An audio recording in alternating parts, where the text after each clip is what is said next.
ಭಟ್ಕಳದಲ್ಲಿ ನಡೆದಂತ ಘಟನೆ ಏನಾಗಿತ್ತು ಸರ್? ಆ ಮಾರುತಿ ಮಂದಿರದ ಮೆರವಣಿಗೆಯಲ್ಲಿ ಏನಾಗಿತ್ತು ಅಂತ? ಹೊಸ ಟೆಕ್ನಾಲಜಿ, ಗ್ರೀನ್ ನ್ಯಾನೋ ಟೆಕ್ನಾಲಜಿ ಅಂತ ಹೇಳೋ ಒಂದು ಟೆಕ್ನಾಲಜಿಯ ಸಂಸ್ಥೆಯನ್ನ ನೀವು ಈಗ ಇದು ಮಾಡ್ತಾ ಇದ್ದೀರಾ. ಈ ಪರಿವರ್ತನೆ ಹೇಗಾಯಿತು? ಪ್ರತಿಯೊಬ್ಬ ಮನುಷ್ಯನಲ್ಲಿ ವೃತ್ತಿ ಬೇರೆ ಮತ್ತು ಪ್ರವೃತ್ತಿ ಬೇರೆ. ಕದಂಬ ಯಾವಾಗ ಶುರುವಾಯಿತು? ಏನು ಯಾವ ಒಂದು ಉದ್ದೇಶದಿಂದ ಸ್ಟಾರ್ಟ್ ಮಾಡಿ ಕದಂಬ ಟ್ರಸ್ಟ್? ಆಕ್ಚುಲಿ ಕದಂಬ ಮೂಲ ಪ್ರಾರಂಭ ಮಾಡಿದ್ದು ನಾವು ಕಾರಣ ಇಷ್ಟೇ, ಆ ಸಮಯದಲ್ಲಿ ನಾನು ರಾಜಕೀಯದಲ್ಲಿ ಮೊದಲನೇ ಬಾರಿ ಸೋತೆ. ನ್ಯಾನೋ ಟೆಕ್ನಾಲಜಿ ಕೆಲಸ ಯಾವಾಗ ಶುರುವಾಯಿತು? ನ್ಯಾನೋ ಟೆಕ್ನಾಲಜಿ ಇದೊಂದು ಹೊಸ ಗ್ರೀನ್ ನ್ಯಾನೋ ಟೆಕ್ನಾಲಜಿ ಅಪ್ಲಿಕೇಶನ್ಸ್ ಎಲ್ಲೆಲ್ಲ ಬಳಕೆ ಮಾಡಿ? ಗ್ರೀನ್ ನ್ಯಾನೋ ಟೆಕ್ನಾಲಜಿ ಅಂತ ಆದ್ರೆ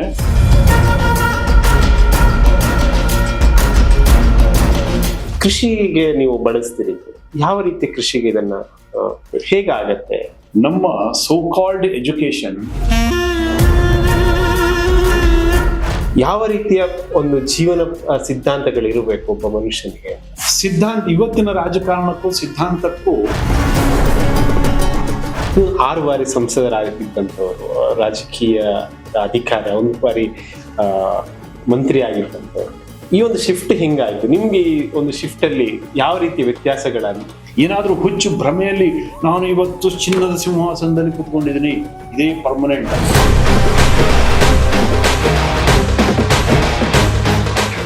ಅನಂತಕುಮಾರ್ ಅವರು ಏನೇ ಮಾಡಿದ್ರು ಒಂದು ದೇಶದ ಕಲ್ಪನೆ ಇರತ್ತೆ ಅಂತ, ಮತ್ತೆ ರಾಜಕೀಯಕ್ಕೆ ಬರೋ ಯೋಚನೆ ಇದೆಯಾ ಅಂತ?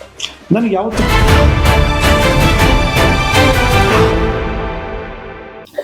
ವೀಕ್ಷಕರೇ ನಮಸ್ಕಾರ. ಇನ್ಸೈಟ್ ಟ್ರಸ್ಟ್ ನ ಪಾಡ್ಕಾಸ್ಟ್ಗೆ ಸ್ವಾಗತ. ಏಪ್ರಿಲ್ 10, 1993 ಭಟ್ಕಳದಲ್ಲಿ ಒಂದು ಗಲಭೆ ನಡೆಯುತ್ತೆ. ಹಿಂದೂ ಸಮಾಜ ಆ ಗಲಭೆಯಿಂದ ಭಯಭೀತರಾಗಿರ್ತಾರೆ. ಅಲ್ಲಿ ಒಬ್ಬ 25 ವರ್ಷದ ಹುಡುಗ ಹಿಂದೂ ಸಮಾಜವನ್ನ ಭಯದಿಂದ ಮುಕ್ತವನ್ನಾಗಿ ಮಾಡಬೇಕು ಅಂತ ಹೇಳುವ ಒಂದು ಪಣ ತೊಡ್ತಾರೆ.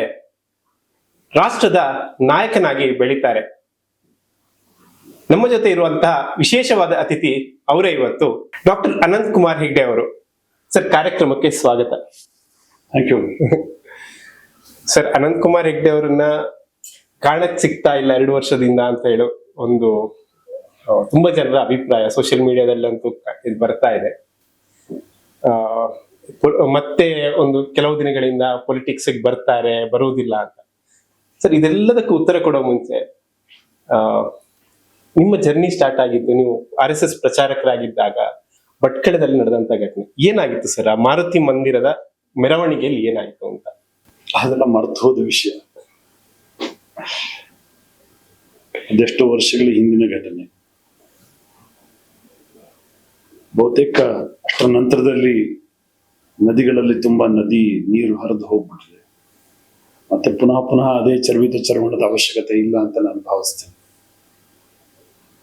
ಹೊಸ ಯೋಚನೆಗಳು ಪ್ರಾರಂಭ ಆಗಿದ್ದಾವೆ, ಹೊಸ ಗತಿ ಶುರುವಾಗಿದೆ.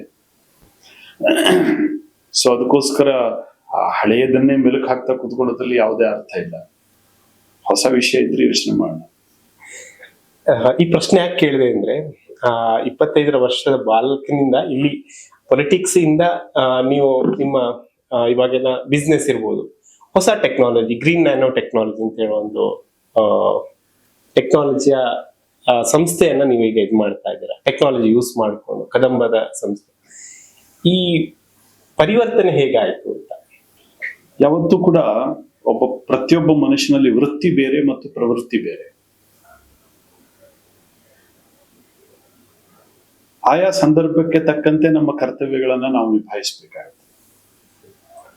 ಅದು ಸಮಾಜದ ಕುರಿತಂತೆ ಇರತಕ್ಕಂಥ ನಮ್ಮ ಜವಾಬ್ದಾರಿ ಕರ್ತವ್ಯಗಳಿರಲಿ, ಕುಟುಂಬದ ಬಗ್ಗೆ ಇರಲಿ, ಅಥವಾ ದೇಶದ ಬಗ್ಗೆ ಇರಲಿ, ಧರ್ಮದ ಬಗ್ಗೆ ಇರಲಿ, ನಮ್ಮ ಕರ್ತವ್ಯ, ಹೊಣೆಗಾರಿಕೆ, ಜವಾಬ್ದಾರಿ ಇದನ್ನೆಲ್ಲದನ್ನು ಕೂಡ ನಾವು ನಿಭಾಯಿಸಬೇಕಾಗುತ್ತೆ. ಅದೇ ಪ್ರಕಾರದಲ್ಲಿ ಆಯಾ ಸಂದರ್ಭಕ್ಕೆ ತಕ್ಕಂತೆ ಸಂದರ್ಭ ಬಂದಾಗಲೆಲ್ಲ ಭಗವಂತ ನಮ್ಮ ಕಡೆಯಿಂದ ಏನು ಮಾಡಿಸ್ಕೊಂಡಿದ್ದಾನೋ ಅದು ಮಾಡಿ ಹೋಗಿದೆ ಅಷ್ಟೇ. ಅದರಲ್ಲಿ ಏನು ವಿಶೇಷ ಇದೆ ಅಂತ ಏನಲ್ಲ. ಹೌದು, ಅವತ್ತಿನ ದಿವಸ ಸಂಘ ಜಾಗರಣ ವೇದಿಕೆ ಇದರಡಿಯಲ್ಲಿ ಜವಾಬ್ದಾರಿ ಇತ್ತು. ಅಂದಿನ ಸಂದರ್ಭಕ್ಕೆ ತಕ್ಕಂತೆ ಆಯಾ ಪಾತ್ರವನ್ನ ನಾವು ಹಾಕಲೇಬೇಕಿತ್ತು. ನಂತರದಲ್ಲಿ ರಾಜಕೀಯಕ್ಕೆ ಪ್ರವೇಶ ಮಾಡಿಸಿದ್ರು. 25ನೇ ವರ್ಷ ಸಾಮಾನ್ಯವಾಗಿ ಅಷ್ಟರ ನಂತರದಲ್ಲಿ ಅನಿವಾರ್ಯವಾಗಿ ರಾಜಕೀಯದಲ್ಲಿ ಇರಲೇಬೇಕಾದಂತಹ ಪರಿಸ್ಥಿತಿ. ರಾಜಕೀಯವನ್ನ ತುಂಬಾ ವಿರೋಧ ಮಾಡ್ತಿದ್ದೆ, ರಾಜಕಾರಣಿಗಳಿಗೆ ಬೈತಿದ್ದೆ. ಆದ್ರೂ ಕೂಡ ದೇವರ ತೀರ್ಮಾನ, ದೇವರ ನಿರ್ಣಯ, ರಾಜಕಾರಣದಲ್ಲಿ ನಾನು ಇರಲೇಬೇಕಿತ್ತು. ನನಗೊಂದು ಖುಷಿ ಇದೆ, ನನಗೊಂದು ತೃಪ್ತಿ ಇದೆ.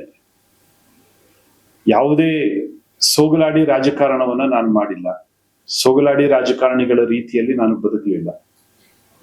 ಒಂದು ವಿಚಾರ, ಒಂದು ಸಂಸ್ಕೃತಿ, ಇದಕ್ಕೆ ಬದ್ಧನಾಗಿ ನಾನು ನಡ್ಕೊಂಡಿದ್ದೇನೆ ಅಂತಕ್ಕಂಥ ತೃಪ್ತಿ ಇದೆ. ಅಷ್ಟ ನಂತರದಲ್ಲಿ ಮುಂಚಿನ ಒಂದು ನನ್ನ ಸ್ವಭಾವಜನ್ಯ ಇದು ಕರೆ, ರಾಜಕೀಯ ಸಾಕು ಅಂತ ಅನಿಸ್ತಾ ಇತ್ತು. ಸಂಘಟನೆಯ ಹಿರಿಯರ ಹತ್ರ ತುಂಬಾ ಸರಿ ಹೇಳಿದೆ, ಸಾಕು ಅಂತ ಅನ್ಸಿದೆ. ಏನ್ ಮಾಡ್ತೀಯ, ಬೇಕಾದಷ್ಟು ಕೆಲಸ ಇದೆ, ಜಗತ್ತು ತುಂಬಾ ದೊಡ್ಡದಿದೆ. ಯಾರಿಗೂ ಕೂಡ ನಾನು ಏನ್ ಮಾಡ್ತೀನಿ ಅನ್ನುವಂಥದ್ರ ಬಗ್ಗೆ ಎಲ್ಲಿಯೂ ಕೂಡ ನಾನು ಹೇಳಿರ್ಲಿಲ್ಲ. ಆದ್ರೆ ಸುಮಾರು ಒಂದು 20-25 ವರ್ಷಗಳಿಂದ ನಿರಂತರವಾಗಿ ಈ ತಂತ್ರಜ್ಞಾನ, ಈ ಸಂಶೋಧನೆ, ಹೊಸ ಆವಿಷ್ಕಾರಗಳು, ಹೊಸದೇನು ಮಾಡಬೇಕು, ಯಾರು ಮಾಡದ್ದನ್ನ ನಾವು ಮಾಡಬೇಕು ಅಂತಕ್ಕಂಥ ಒಂದು ತುಡಿತ ಇತ್ತು ಮನಸ್ಸಿನಲ್ಲಿ. ಅದಕ್ಕೆ ತಕ್ಕಂತೆ ವೇದಿಕೆಯೂ ಸಿಕ್ತು. ಎಷ್ಟೋ ಜನರಿಗೆ ಮನಸ್ಸಿನಲ್ಲಿ ಭಾವನೆಗಳಿರ್ತವೆ, ತುಡಿತ ಇರ್ತವೆ, ಅದರ ಅವಕಾಶಗಳು ಸಿಗುವುದಿಲ್ಲ. ಭಗವಂತ ಆ ವಿಷಯದಲ್ಲಿ ನನ್ನ ಮಟ್ಟಿಗೆ ತುಂಬಾ ದೊಡ್ಡ ಆಶೀರ್ವಾದವನ್ನು ಮಾಡಿದ್ದಾನೆ. ಯಾರೂ ಈವರೆಗೆ ಕೃಷಿ ಮಾಡದೇ ಇರತಕ್ಕಂಥ ಒಂದು ಕ್ಷೇತ್ರ ನನಗೆ ಒದಗಿ ಬಂದಿತ್ತು, ಭಗವಂತ ಕರುಣಿಸಿದ್ದ. ಅದರಲ್ಲಿ ಒಂದೊಂದೇ ಹೆಜ್ಜೆಯನ್ನು ಇಡ್ತಾ ನಾವು ಮುಂದೆ ಹೋದ್ವಿ. ಇವತ್ತಿನ ದಿವಸ ಆ ಒಂದು ತಂತ್ರಜ್ಞಾನದಲ್ಲಿ, ಗ್ರೀನ್ ನ್ಯಾನೋ ತಂತ್ರಜ್ಞಾನದಲ್ಲಿ ಒಂದು ಜಗತ್ತಿನಲ್ಲಿಯೇ ವೈಶಿಷ್ಟ್ಯಪೂರ್ಣವಾಗಿರ್ತಕ್ಕಂಥ ಕೊಡುಗೆಗಳನ್ನ ಕೊಡ್ಲಿಕ್ಕೆ ಇವತ್ತು ಸಾಧ್ಯ ಆಗ್ತಾ ಇದೆ. ಇದರ ಮಧ್ಯದಲ್ಲಿ ಜಾಗರಣ, ಸಂಘ, ಬಿಜೆಪಿ, ರಾಜಕಾರಣ, ಅನೇಕ ಮಜಲುಗಳು ಹಾದು ಹೋಗಿದಾವೆ. ಆ ಮಜಲುಗಳಿಗೆ ವಾಪಸ್ ಮರಳುತ್ತಾರ ಅನಂತಕುಮಾರ್ ಹೆಗ್ಡೆ ಅಂತ? ಖಂಡಿತವಾಗಿ ನನಗೇನು ಆ ಥರ ಅನ್ಸೋದಿಲ್ಲ. ಯಾಕಂತಂದ್ರೆ ಇದು ನಾನು ತುಂಬಾ ದಿವಸಗಳಿಂದ ಮಾಡಿರ್ತಕ್ಕಂಥ ತೀರ್ಮಾನ. ಈ ಕಡೆ ಇರಬೇಕು, ಆ ಕ್ಷೇತ್ರವನ್ನ ಬಿಟ್ಟು ಇರಬೇಕು ಅಂತಕ್ಕಂಥದ್ದು ತುಂಬಾ ವರ್ಷಗಳಿಂದ ಮಾಡಿರ್ತಕ್ಕಂಥ ತೀರ್ಮಾನ ಆಗಿತ್ತು. ಅದೇನೋ ಭಗವಂತ ನನ್ನ ಅಂತರಂಗದ ಬೇಡಿಕೆಗೆ ಬೆಲೆ ಕೊಟ್ಟ, ನನಗೆ ಬಿಡುಗಡೆಯನ್ನು ಕೊಟ್ಟ. ಕದಂಬ ಯಾವಾಗ ಶುರುವಾಯಿತು? ಏನು, ಯಾವ ಒಂದು ಉದ್ದೇಶದಿಂದ ಸ್ಟಾರ್ಟ್ ಮಾಡಿದ್ದು ಕದಂಬ ಟ್ರಸ್ಟ್? ಆಕ್ಚುಲಿ ಕದಂಬ ಮೂಲ ಪ್ರಾರಂಭ ಮಾಡಿದ್ದು ನಾವು 1999-2000. ಕದಂಬ ಅಂತ ಹೇಳೋ ಹೆಸರು ಯಾಕೆ ಬಂತು ನಿಮ್ಮ ಮನಸ್ಸಿಗೆ ಬಂತು ಅಂತ? ವಿಶಿಷ್ಟವಾದಂತ ಒಂದು ಕದಂಬರ ಆಳ್ವಿಕೆ ತನ ಅಲ್ಲ, ಕದಂಬ ಬೇರೆ ಬೇರೆ ಕಾರಣಗಳಿಂದ. ನಾನು ಹುಟ್ಟಿ ಬೆಳೆದದ್ದು ಬನವಾಸಿಯ ಸುತ್ತಮುತ್ತಲ ಪರಿಸರದಲ್ಲಿ. ಕದಂಬರ ನಾಡು, ಕದಂಬರ ರಾಜಧಾನಿ. ಅದ್ರ ಜೊತೆಗೆ ನಾವು ಆರಾಧನೆ ಮಾಡ್ತಕ್ಕಂಥ ದೇವತೆಗಳು, ಅದ್ರ ಬಗ್ಗೆ ಕೂಡ ಅವರ ಸ್ತೋತ್ರಗಳಲ್ಲಿ, ಆ ಇತಿಹಾಸದಲ್ಲಿ ಇರ್ತಕ್ಕಂಥ ಕದಂಬ ಉಲ್ಲೇಖ ಹೆಚ್ಚು ಪ್ರೇರಣೆಯನ್ನು ಕೊಟ್ಟಿತ್ತು. ಉದಾಹರಣೆಗೆ ಕದಂಬ ವನವಾಸಿನಿ ಅಂತ ಕರೀತಾರೆ. ತಾಯಿ ದುರ್ಗೆ ಆ ಕದಂಬ ವನದಲ್ಲಿ ಇರ್ತಾಳೆ ಅಂತ ಕರೀತಾರೆ. ಕದಂಬ ಅದೊಂದು ರಾಜಮನೆತನ. ಅದ್ರ ಜೊತೆಗೆ ಕದಂಬ ವೃಕ್ಷವನ್ನ ಕೆಲವೊಬ್ಬರು ಅದು ಕೃಷ್ಣನ ಅವತಾರ ಅಂತ ಭಾವಿಸ್ತಾರೆ. ಒಟ್ಟಾರೆ ಒಂದು ಪ್ರೇರಣೆಯನ್ನು ಕೊಟ್ಟಿರ್ತಕ್ಕಂಥ ಹೆಸರು.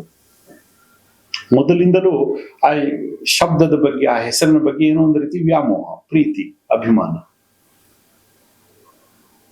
ಈ ಎಲ್ಲ ಕಾರಣದಿಂದ ಕದಂಬ ಹುಟ್ಕೊಂತು. 2000ರಲ್ಲಿ ಸಣ್ಣ ಸಂಸ್ಥೆಯಾಗಿ ಶುರುವಾಗಿದ್ದಂತ ಕದಂಬ. ನಾವು ಪ್ರಾರಂಭ ಮಾಡಿರ್ತಕ್ಕಂಥದ್ದು ಅದೊಂದು ಚಾರಿಟಿ ಆರ್ಗನೈಸೇಷನ್, ಕದಂಬ ಫೌಂಡೇಶನ್ ಅಂತ ಶುರು ಮಾಡಿದ್ವಿ. ಅದರಡಿಯಲ್ಲಿ ಬೇರೆ ಬೇರೆ ಕೆಲಸಗಳನ್ನ ತೆಗೆದುಕೊಂಡ್ವಿ. ಮೊದಲು ಶಿಶು ಮಂದಿರಗಳನ್ನು ಶುರು ಮಾಡಿದ್ವಿ, ಸ್ವಸಹಾಯ ಸಂಘಗಳನ್ನು ಶುರು ಮಾಡಿದ್ವಿ. ಸುಮಾರು ಒಂದು 2,500ಕ್ಕೂ ಹೆಚ್ಚು ಸ್ವಸಹಾಯ ಸಂಘಗಳಿದ್ವು. ಅವುಗಳಿಗೆ ತರಬೇತಿ, ವೃತ್ತಿ ತರಬೇತಿ, ಉದ್ಯೋಗದ ಬೇರೆ ಬೇರೆ ಅವಕಾಶಗಳನ್ನು ಒದಗಿಸಿಕೊಡ್ತಕ್ಕಂಥದ್ದು. ಕಾರಣ ಇಷ್ಟೇ, ಆ ಸಮಯದಲ್ಲಿ ನಾನು ರಾಜಕೀಯದಲ್ಲಿ ಮೊದಲನೇ ಬಾರಿ ಸೋತಿದ್ದೆ. ಅಂದ್ರೆ 3ನೇ ಚುನಾವಣೆಯಲ್ಲಿ ಸೋತಿದ್ದೆ. ಈ ಹಿಂದಿನ 2 ಅವಧಿಗಳ ಅನುಭವ ನನಗಿತ್ತು. ಎಲ್ಲದನ್ನೂ ರಾಜಕಾರಣದಲ್ಲಿ ಮಾಡ್ಲಿಕ್ಕೆ ಆಗೋದಿಲ್ಲ ಅಂತಕ್ಕಂಥದ್ದನ್ನ ನಾನು ಸಾಮಾನ್ಯವಾಗಿ ಅರ್ಥಕೊಂಡಿದ್ದೆ. ಅದಕ್ಕೊಂದು ಸೀಮಿತತೆ ಇದೆ, ಎಲ್ಲದಕ್ಕೂ ಒಂದು ಸೀಮಿತತೆ ಇರುತ್ತೆ. ಹಾಗೆ ರಾಜಕಾರಣಕ್ಕೂ ಒಂದು ಸೀಮಿತತೆ ಇದೆ. ಜನರ ಅಪೇಕ್ಷೆಗಳು ತುಂಬಾ ಇರ್ತವೆ. ನಾವೇನೋ ಜಾದು ಮಾಡ್ಬಿಡ್ತೀವಿ ಅಂತಕ್ಕಂಥ ಒಂದು ನಿರೀಕ್ಷೆಯಲ್ಲಿ ಅವ್ರು ಇರ್ತಾರೆ. ಆದ್ರೆ ವಾಸ್ತವಿಕತೆ ಹಾಗಿರುವುದಿಲ್ಲ. ಗ್ರಾಮೀಣ ಭಾಗದ ಅವಶ್ಯಕತೆಗಳೇನಿತ್ತು ಅದಕ್ಕೆ ಒಬ್ಬ ಸಂಸದನಾಗಿ ನನಗೆ ಏನು ಸ್ಪಂದಿಸ್ಲಿಕ್ಕೆ ಆಗ್ತಿರ್ಲಿಲ್ಲ. ಪಾಲಿಸಿ ಡಿಸೈನಿಂಗ್, ನ್ಯಾಷನಲ್ ಇಶ್ಯೂಸ್, ಇದನ್ನ ಹಳ್ಳಿ ಜನರ ಹತ್ರ ಹೇಳಿದ್ರೆ ಅವ್ರಿಗೆ ಪಾಪ ಏನ್ ಗೊತ್ತಾಗುತ್ತೆ. ಸಾಮಾನ್ಯವಾಗಿ ಸಂಸದ ಮಾಡ್ಬೇಕಾಗಿರತಕ್ಕಂಥದ್ದು ಅದೇ ಕೆಲಸಗಳನ್ನ. ಆದ್ರೆ ಅದನ್ನೇ ನಾನು ಹಳ್ಳಿಗೆ ಹೋಗಿ ಜನರ ಹತ್ರ ಹೇಳಿದ್ರೆ, ನನಗೊಂದು ಶಿಶು ಮಂದಿರ ಬೇಕು, ನನಗೊಂದು ಊರಿನಲ್ಲಿ ಉದ್ಯೋಗ ಬೇಕು, ಒಂದು ಸಣ್ಣ ಉದ್ಯೋಗ ಮಾಡ್ಬೇಕಂತ ಇದ್ದೇನೆ, ಅದಕ್ಕೇನಾದ್ರೂ ಹಣಕಾಸಿನ ನೆರವು ಬೇಕು, ಮನೆಯಲ್ಲಿ ಬಡತನ ಇದೆ, ಏನ್ ಮಾಡೋದು, ಹತ್ತಿರದಲ್ಲಿ ಶಾಲೆ ಇಲ್ಲ, ಏನ್ ಮಾಡೋದು, ಇದಕ್ಕೆ ಉತ್ತರ ಕೊಡ್ತಕ್ಕಂಥದ್ದು ಆ ಅಧಿಕಾರದ ಸ್ಥಾನದಿಂದ ಕಷ್ಟ ಆಗ್ತಿತ್ತು. ದೇವರೇ ಕನಸಿರ್ತಕ್ಕಂಥ ಅವಕಾಶ, ಅಧಿಕಾರ ಇರಲಿಲ್ಲ. ಹಾಗಿದ್ರೆ ಹೊಸ ಎಕ್ಸ್ಪ್ಲೋರೇಷನ್ ಮಾಡೋಣ ಅಂತ ಅನಿಸ್ತು. ಕದಂಬ ಫೌಂಡೇಶನ್ ಶುರು ಮಾಡಿದ್ವಿ. ಕೃಷಿ ಬಗ್ಗೆ, ತೋಟಗಾರಿಕೆ ಬಗ್ಗೆ, ಸ್ವಸಹಾಯ ಸಂಘಗಳ ಬಗ್ಗೆ, ಮಹಿಳೆಯರ ಬಗ್ಗೆ, ಮಕ್ಕಳ ಬಗ್ಗೆ, ಶಿಶು ಮಂದಿರಗಳು ಮತ್ತು ಮನೆಗಳು ಇಲ್ಲದೆ ಇರತಕ್ಕಂಥವರಿಗೆ ಮನೆಗಳನ್ನ ಕಟ್ಟಿಕೊಡ್ತಕ್ಕಂಥದ್ದು, ಇದನ್ನೆಲ್ಲದನ್ನು ಮಾಡ್ತಾ ಬಂದ್ವಿ. ಒಂದೊಂದೇ ಹೆಜ್ಜೆ ಒಳಗಡೆ ಹೋಗ್ತಾ ಇದ್ದಂತಾನೆ ಹೊಸ ಹೊಸ ಆಯಾಮಗಳ ಪರಿಚಯ ಆಯ್ತು. ನಮಗೆ ಮುಂದಿನ ಕಲ್ಪನೆಗಳು ಇರಲಿಲ್ಲ. ನಾವ್ ಏನ್ ಮಾಡ್ಬೇಕು ಅನ್ನೋದ್ರ ಬಗ್ಗೆ ಇರಲಿಲ್ಲ. ಜನರ ಸೇವೆ ಮಾಡ್ಬೇಕು ಅನ್ನುವಂಥದ್ದು ಅಷ್ಟೇ ಇತ್ತು. ಮಾಡ್ತಾ ಮಾಡ್ತಾ ದಾರಿಯಲ್ಲಿ ಹೊಸ ಅವಶ್ಯಕತೆಗಳ ಅರಿವಾಗ್ತಾ ಹೋಯ್ತು. ನಂತರದಲ್ಲಿ ರೈತರು ಬೆಳೆದಿರ್ತಕ್ಕಂಥ ಬೆಳೆಗಳಿಗೆ ಮಾರುಕಟ್ಟೆಯನ್ನು ಕೊಡ್ಲಿಕ್ಕೆ ಅದಕ್ಕೊಂದು ಮಾರ್ಕೆಟಿಂಗ್ ಸೊಸೈಟಿ ಮಾಡಿದ್ವಿ. ಜನರಿಗೆ ಆರ್ಥಿಕ ಸಹಕಾರವನ್ನು ಕೊಡಬೇಕು ಅಂತ ಒಂದು ಸೊಸೈಟಿಯನ್ನು ಮಾಡಿದ್ವಿ. ಕೊನೆಗನಿಸ್ತು, ಎಲ್ಲರೂ ಮಾಡಿದ್ದನ್ನು ನಾವು ಮಾಡೋದ್ರಲ್ಲಿ ಅರ್ಥ ಇಲ್ಲ, ಏನಾದ್ರು ಒಂದು ವಿಶಿಷ್ಟವಾದದ್ದನ್ನು ಮಾಡ್ಬೇಕು, ಹೊಸತನ ಮಾಡಬೇಕು, ವ್ಯಾಲ್ಯೂ ಆಡೆಡ್ ಕನ್ಸೆಪ್ಟ್ ಇಟ್ಕೊಂಡು ಮಾಡಬೇಕು ಅಂತ. ಏನು ವ್ಯಾಲ್ಯೂ ಆಡೆಡ್ ಕಾನ್ಸೆಪ್ಟ್ ಅಂತ? ಸ್ವಾಭಾವಿಕವಾಗಿ ನಾವು ಪಶ್ಚಿಮ ಘಟ್ಟದಲ್ಲಿ ಹುಟ್ಟಿ ಬೆಳೆದಿರ್ತಕ್ಕಂಥ ಜನ ನಾವು, ಕಾಡಿನ ಮಧ್ಯದಲ್ಲಿ ಹುಟ್ಟಿ ಬೆಳೆದಿರ್ತಕ್ಕಂಥ ಜನ. ಕಾಡೇ ನಮ್ಮ ಬದುಕು. ಕಾಡಿಲ್ಲ ಅಂತಂದ್ರೆ ನಮ್ಮ ಬದುಕೇ ಇಲ್ಲ. ಅಷ್ಟೊಂದು ಅನ್ಯೋನ್ಯತೆಯಿಂದ ಕಾಡಿನ ಜೊತೆ ಬೆಳೆದಿರ್ತಕ್ಕಂಥ ಜನ ನಾವು. ಹಸಿರು ತಂತ್ರಜ್ಞಾನ, ಗ್ರೀನ್ ಸೈನ್ಸ್ ಅಥವಾ ಗ್ರೀನ್ ಕಾನ್ಸೆಪ್ಟ್ ಇದ್ಯಾಕೋ ತುಂಬಾ ಹತ್ರ ಅಂತ ಅನಿಸ್ತಿತ್ತು. ನಮ್ಮ ಸ್ವಭಾವಕ್ಕೆ, ನಮ್ಮ ಬದುಕಿಗೆ ಹತ್ರ ಅಂತ ಅನಿಸ್ತಾ ಇತ್ತು. ಅದ್ರ ಹುಡುಕಾಟದಲ್ಲಿದ್ವಿ. ಏನಾದ್ರೂ ವ್ಯಾಲ್ಯೂ ಅಡಿಷನ್ ಮಾಡಬೇಕು ಅಂತಂದ್ರೆ ಏನಾದ್ರು ಒಂದು ಗ್ರೀನ್ ಟೆಕ್ನಾಲಜಿ ಬಳಸಿ ಮಾಡಬೇಕು ಅಂತ. ನಂತರದಲ್ಲಿ ಸಂಸದನಾಗಿ ಮತ್ತೊಮ್ಮೆ ಆಯ್ಕೆಯಾದಾಗ ಅಧ್ಯಯನಕ್ಕೆ ತುಂಬಾ ಒಳ್ಳೆ ಅವಕಾಶ ಸಿಕ್ತು. 2004. ಅಧ್ಯಯನಕ್ಕೆ ತುಂಬಾ ಒಳ್ಳೆ ಅವಕಾಶ ಸಿಕ್ತು. ಜಗತ್ತಿನ ಬೇರೆ ಬೇರೆ ದೇಶಗಳ ತಂತ್ರಜ್ಞರ ಜೊತೆಗೆ, ವಿಜ್ಞಾನಿಗಳ ಜೊತೆಗೆ ಚರ್ಚೆ ಮಾಡತಕ್ಕಂಥ ಅವಕಾಶ ಸಿಕ್ತು. ಹೇಳಿ ಕೇಳಿ ಪಾರ್ಲಿಮೆಂಟಿನ ಲೈಬ್ರರಿ ತುಂಬಾ ದೊಡ್ಡದಿದೆ. ತುಂಬಾ ಅಗಾಧವಾಗಿರ್ತಕ್ಕಂಥ